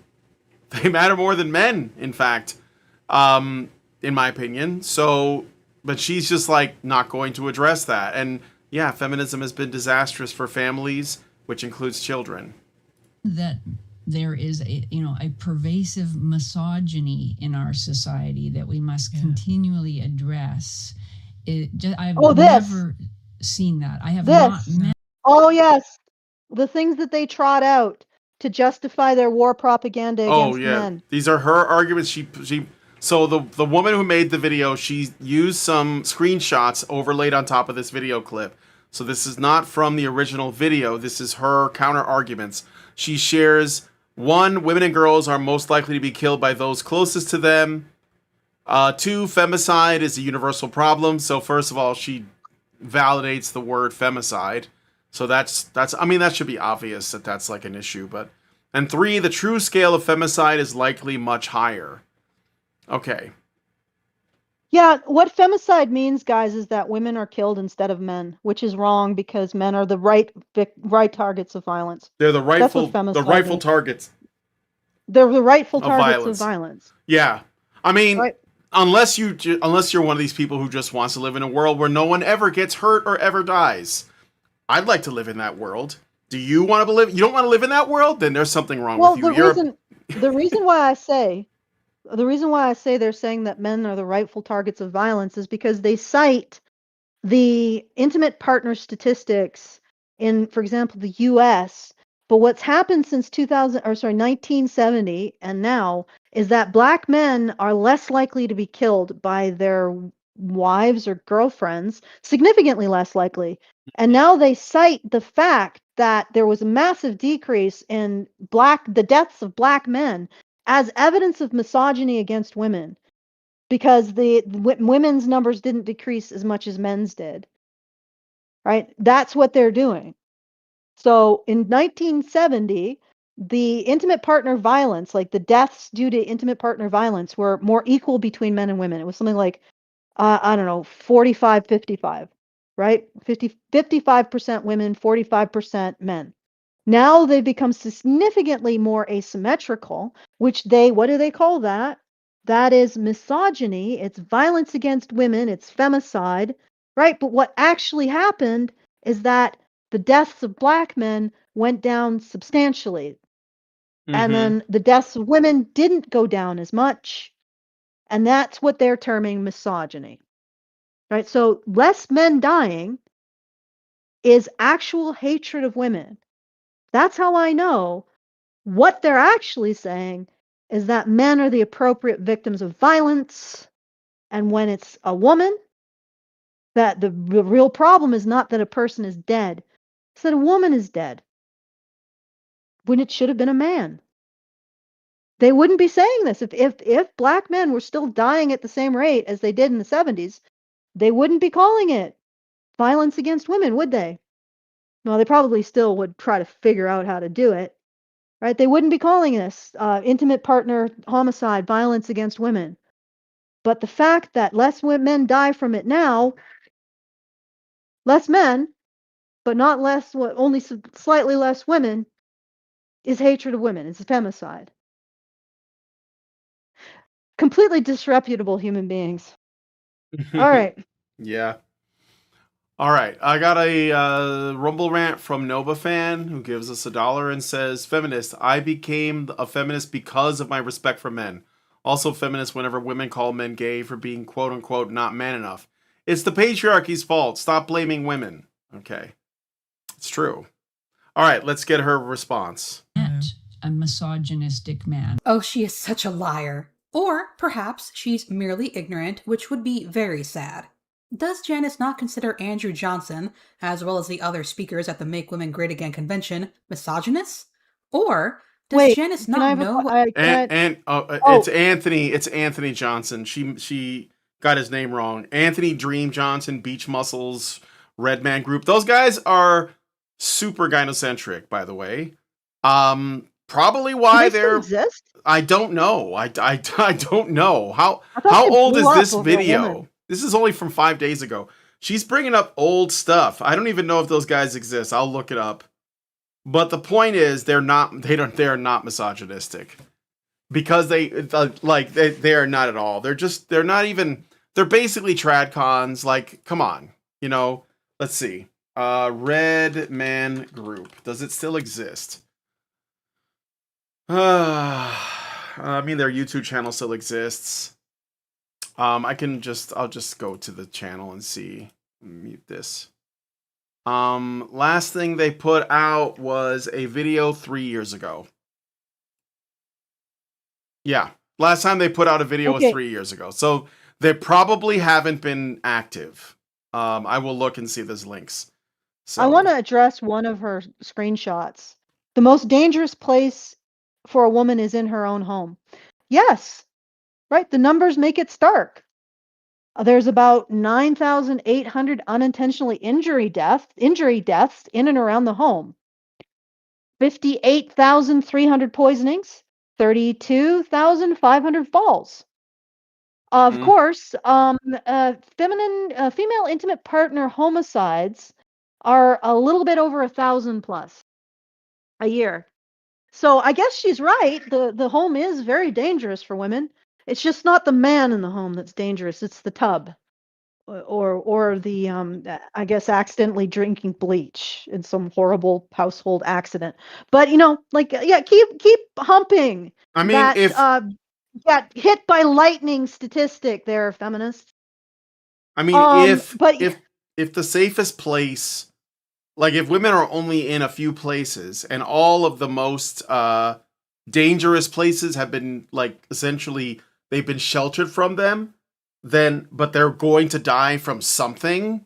Like, I mean, most of the time, hopefully, it would be just old age or disease or something. But like, if they are going to die, like in some, let's say, way that was unexpected, whether it's a murder or an accident, but they're safe from literally any other or most other causes, then it's probably going to be at the home because you've made everything else either inaccessible because it's too dangerous, or you've made it safer by putting like cops and first responders and soldiers and firefighters, men everywhere. Psychology. Yeah. Women spend most of their time in the home, and on an order, they are 90 times more likely to die of poison in the home or falls than they are from intimate partner violence. This is a minor issue, particularly compared to women's suicide, which is very much an issue of mental health and any ideology that increases mental health strain on women. So if we look at any ideologies that might be associated with SSRI use or mental health concerns, we might want to consider that impact on women's fatality statistics, and that they might actually have a huge impact on it. So I think women are like 6-7 times more likely to kill themselves. 6-7. Possibly even more than to be killed by an intimate partner. And incidentally, they don't mention, is that intimate partner female or male? We really need to disambiguate those statistics, because I think they're hiding quite a bit. But regardless, 90 times more likely to die from falls or poisoning in the home. That's just in the home, right? 7 times more likely to die of suicide. And what do feminists focus on? The one they can use to maintain their blame and grievance towards men. What a shock. And again, if you're going to cherry pick to construct this narrative, you don't have the right to claim that the target of your shitting threat narrative has that you care about their feelings. All right? If you care about men's feelings, stop targeting them with your shitty threat narrative. Right? That's a good first step. Okay, let's keep going. All right. What misogyny is? I'm not saying that there aren't any at all, but that is not the general nature of men. Agreed. I agree men are not born misogynists, but they and women are born into a misogynistic society and thus must unlearn misogyny. Okay, So again. I think it is Again. All right, so what she's asserting is a rad femme concept. The rad femmes asserted that men's desire to dominate women is a biological impulse. And what happened is the course of all this standpoint theory and intersectionality, and we don't really need to prove anything, the general feminist corpus adopted the de facto ubiquity of biology from the rad femme. So in other words, they took that it's everywhere, that it's every man, it's one-to-one with men, which is a biological feature. You don't get that from socialization, right? They're essentially asserting that men are socialized to this patriarchy, and that crosses lines where men would kill each other on sight. And yet they both share the same socialization. No. They take a concept that was originally biological. Radfem said, men are biologically compelled to dominate women, which is this sexism that this woman is talking about, right? They take that concept, they keep the ubiquity of the biological explanation or the biological derivation, and then they slap on some social constructivism so they don't have to answer for the bioessentialist hate speech, right? They're just like, oh no, it's socialized. It's just socialized in every boy. Every single one. Every single person with a penis gets this. The socialization fairy hits them when they're 3 years old or whatever, right? They never explain how something could have the ubiquity of a biological factor but be socialized. They never give a causal mechanism for that to be so. So they never actually earn the being able to fig leaf this with social constructivism, right? So when she says this, she's just making excuses. She's saying, I want to assert this with the power of a biological fact, but I don't want to be responsible for being a bioessentialist who's essentially condemning an entire category of people based on their chromosomes. So it's socialized. How? How is it socialized? And until you can tell me the mechanism, you don't get away from the fact that you are borrowing the power of a biological explanation and hiding it in a social constructivist envelope. All right. Yep. I don't know if these rants, if anybody's following them. All right. I got a Rumble rant from Roboto, and he gives us $1 and says, is the only safe place for women feminist standpoint theory? If so, where and when? The only safe place? Well, it's the only place they can't. Oh, I get what you're saying. It's the only place they're not held accountable. I guess. Yeah, I guess. Yeah. All right. You're probably right. Thanks for the Rumble rant. Guys, Yeah. tell me if you're understanding what the hell I'm laying down here. Send a message. Maybe Brian will see it. Okay. I'm or looking. Send a super chat if you want to invest in it. Even better. Even better. Is a particular temptation of women to feel themselves under threat and then to think of themselves as victims. In our society in particular, a victim is somebody who is very authentic. We tend to listen to victims. We tend to give them a lot of respect. We call them survivors. We praise them for their courage, all those sorts of things. And so it's... Is any of that untrue that Janice is saying? Is any of that untrue? Do we not do those things for quote-unquote victims, like anyone who claims to be a victim? Yes. We do. Well, if they're women. Pleasant experience to proclaim one's victimhood. I have some harsh words in mind, but all I will say is that this attitude is how we get something like the Epstein files, and people just shrug their shoulders. You are lying about this. You are lying about what she just said. She did not say it is good to be a victim. It is good to be perceived as a victim. You do not get to lie your ass off right in public and have people not call you out for it. So no, I'm not going to address the content of her statement because right here she's prefaced it or she has founded it on a lie about what Janice is saying. That is a lie. You are lying. You are a liar. Okay.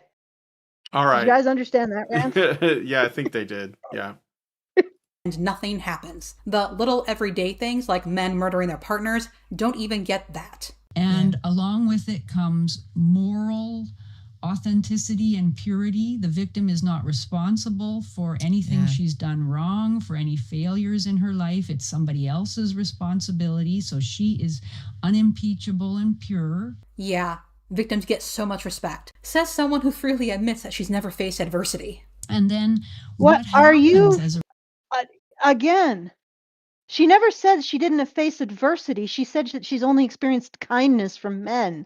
Believe me, there is a whole half of the human race that can provide plenty of adversity.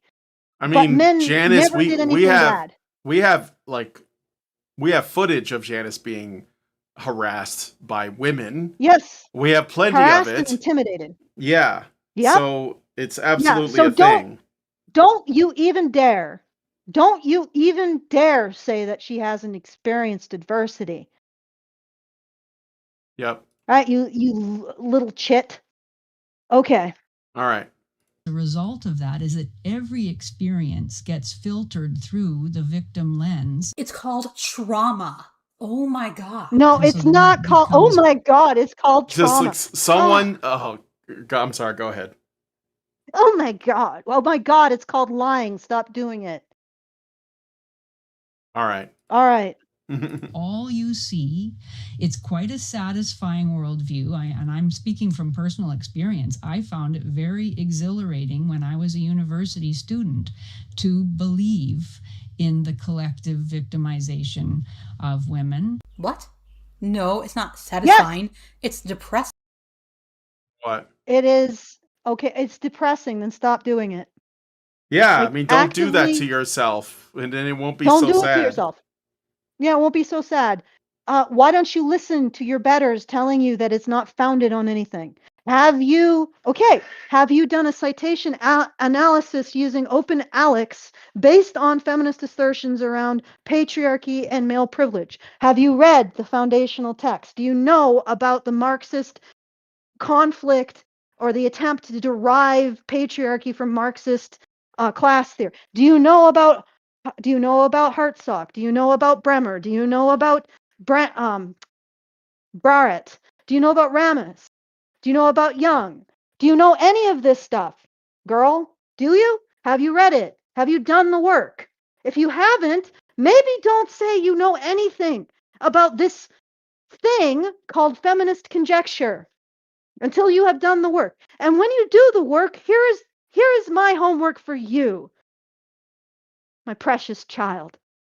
Find where feminists prove that men in authority, and I would actually say it's men in responsibility, not authority, because wherever the authority conflicts with the obligation for men throughout history, the obligation wins out, right? If men in authority and responsibility, is it proven that what follows is that men oppress women for their own benefit? This is a causal relationship that can be falsified. It has never even been presented in this way in feminist conjecture, much less it's never been presented in a way that could be falsified, much less has it been proven. Because you cannot prove something true or false until you frame it in a way that it can be proven true or false. That has never happened, as far as I can tell. Like, again, scientific certainty means that I can't say it absolutely doesn't exist. Maybe there's a tiny corner of feminist, like, I don't know, one feminist up in like the Himalayas in her yurt who's written it out on yak skin. Like, maybe, but so far, all of my research has been for naught to simply find where feminism asserted its foundational premise in a way that could be falsified. Okay? So you do the work, you read the foundational texts, which are basically just the Red Stockings Manifesto. You read that, you find that for me, you bring it to me, and then we'll discuss whether or not you're actually right. But do the work, lady. Okay. All right. Yeah, You jumped find ahead. This is the last time code. You find the sacred feminist yak skin.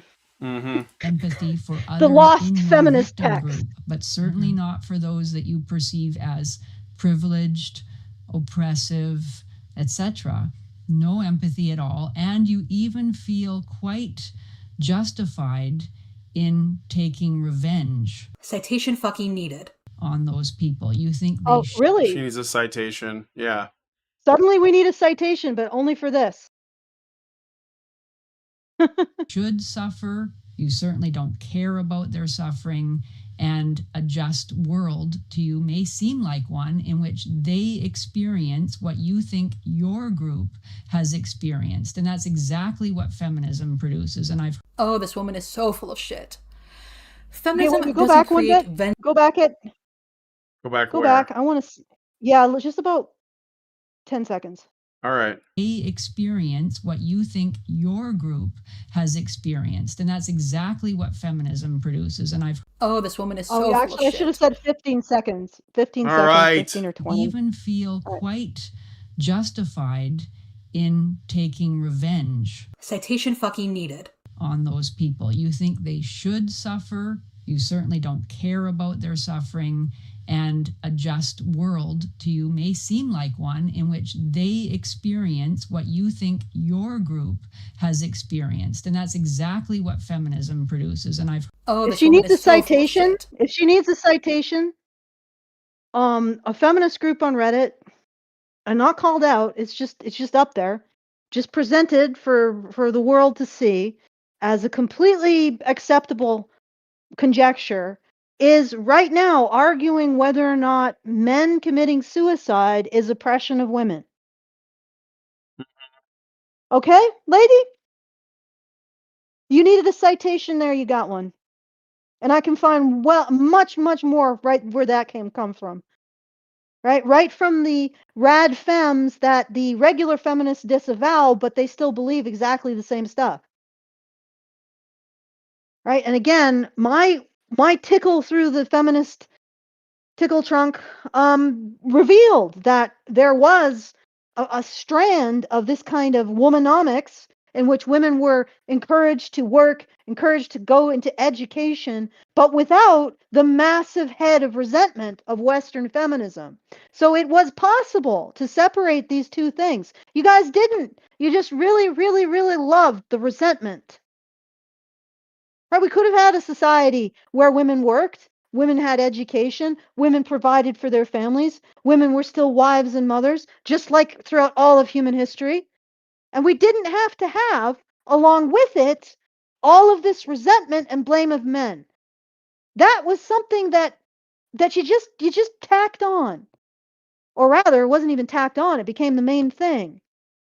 You adopted the RadFem framework, and the RadFems consistently come out with awful crap like men commit suicide to oppress women.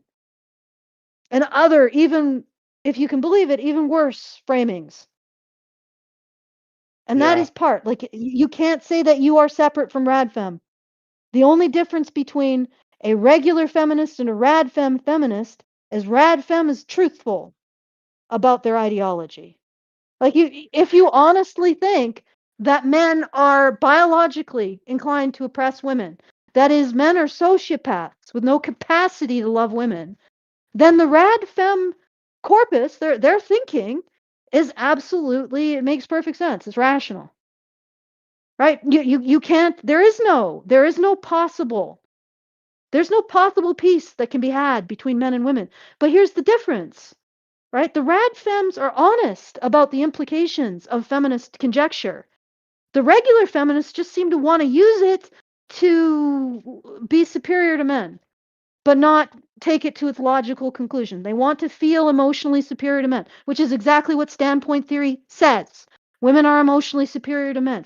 They want to be able to blame men, which is what patriarchy conjecture does. Men are to blame. Men are to blame even for women's own thoughts. Right? They want to be the victim.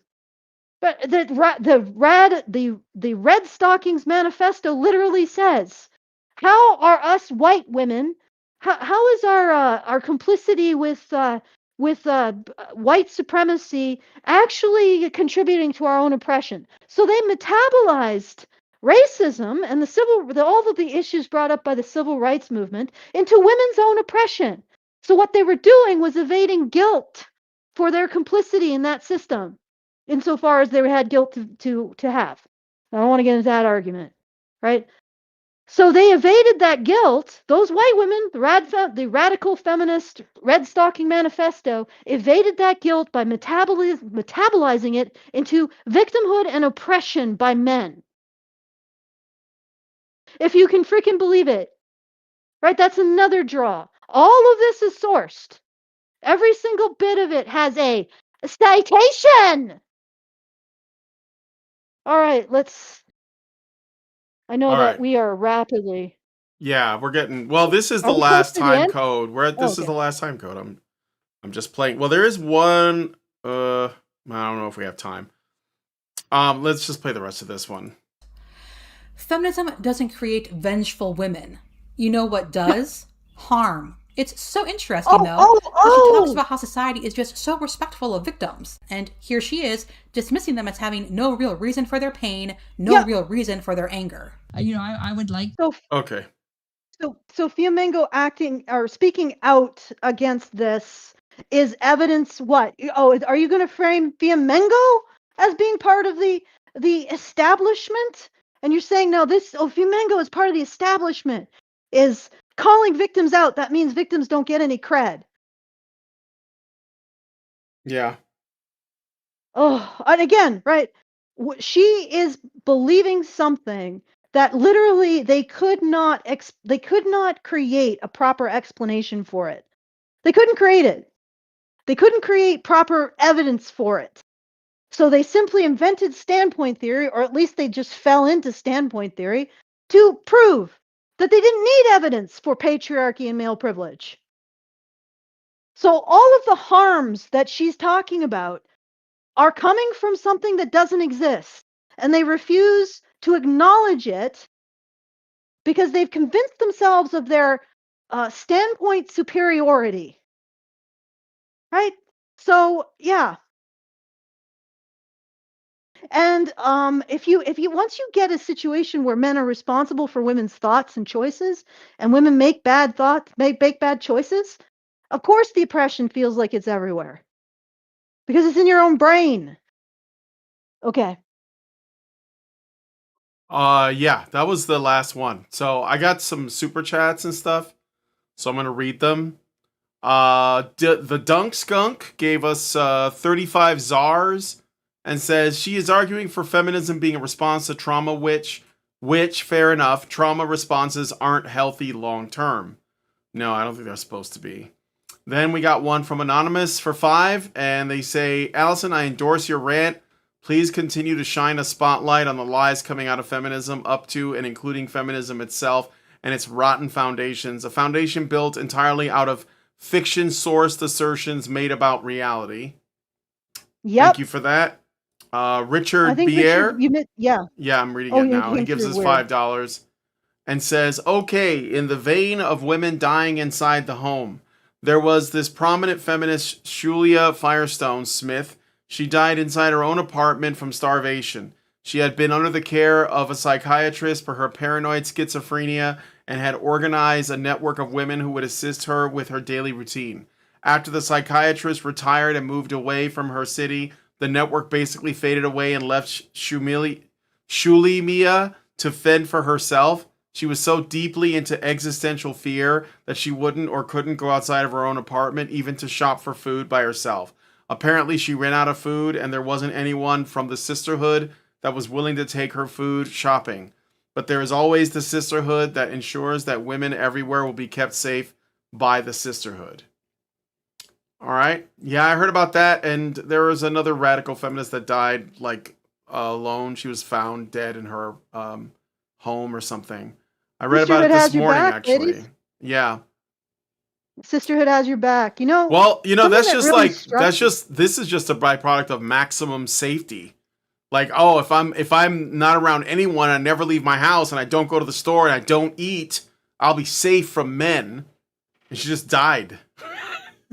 I'm not laughing at it because it's not funny, but I mean, it's like, I don't know. It's horrible. It's black humor. It's horrible. It is. It's like worse than a Twilight Zone ending, Yeah. And I understand why you're laughing. It's like horrible. It's also ironic. Yeah. It's hard not to have that kind of black, chuckle at something that's both horrible and ironic. But what popped into my head is something that really struck me. My grandma and my grandfather lived into their 80s, and my grandmother passed away. She got breast cancer towards the end. Yeah. And I remember my grandfather telling me something that really struck with me. He's like, well, my life is taking care of her. Like, this is my purpose, is to take care of your grandma. And I realized, having just watched, men in my family, and I probably have an unusual family because I got 6 uncles and only 1 divorce. But that's sort of how men, in many ways, frame their lives, is to take care of their women and children. And it just, when you read that out, when Richard wrote that and you read it out, I was just thinking about that.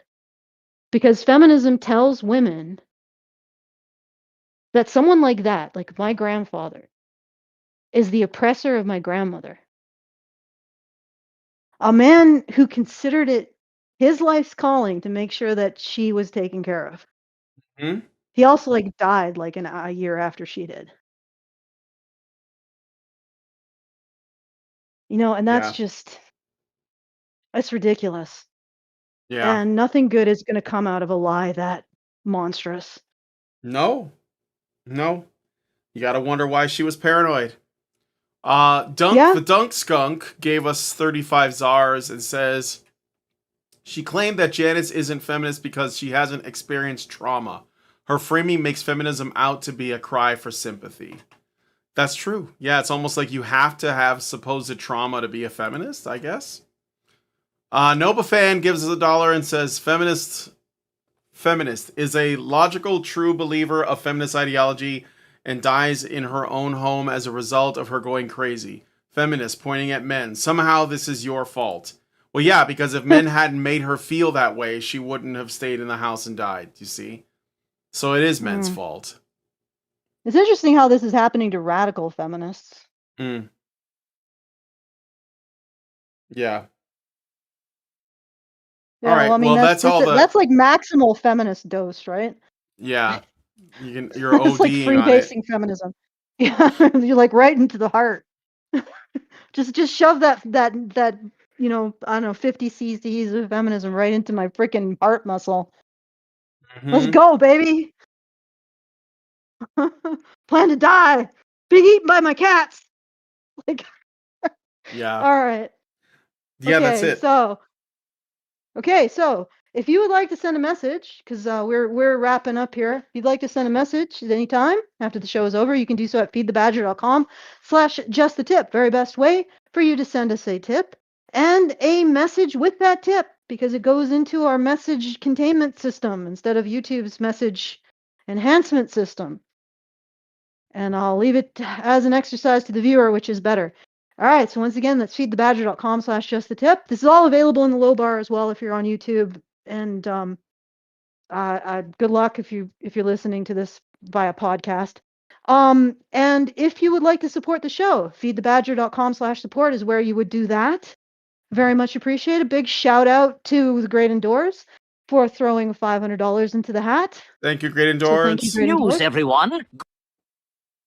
Very much appreciated. And this was actually his selection. So thank you again. And well, I just found it in the show suggestions, which I occasionally look in for potential things to respond to. So thank you to Great Indoors again. And if you would like to join him and our other very generous supporters, oh yeah, big thanks to Meredith G, who put in $100. Oh, thank you, Meredith. Really appreciate it. What do I got here? Yeah, and just like a woman. just like a woman who has sense. You support Honey Badger Radio. And also thank you to OKFS for $250. And I think I got everybody that put it in recently. So thank you all. And if you would like to join our generous supporters, go to feedthebadger.com/support.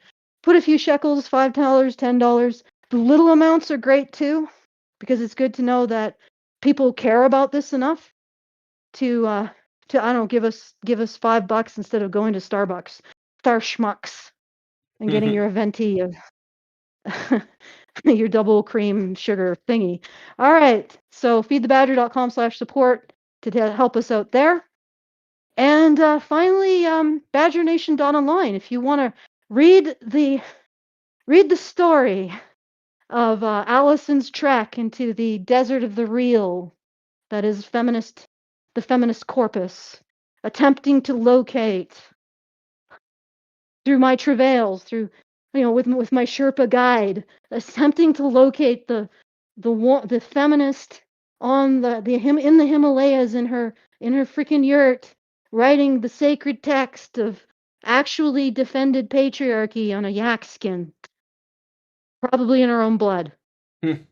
After having been viciously attacked by other feminists. All right. But anyway, if you want to see my journeys, then go to badgernation.online.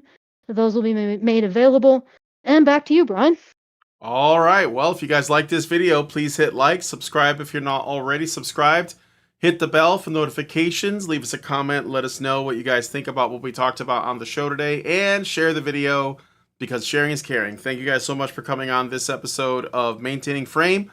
And we will talk to you guys in the next one. Men's rights activists are machines. dude. Okay? They are literal machines. They are talking point machines. They are impossible to fucking deal with, especially if you have like a couple dudes who have good memory on top of that too. Holy shit, you're fucked.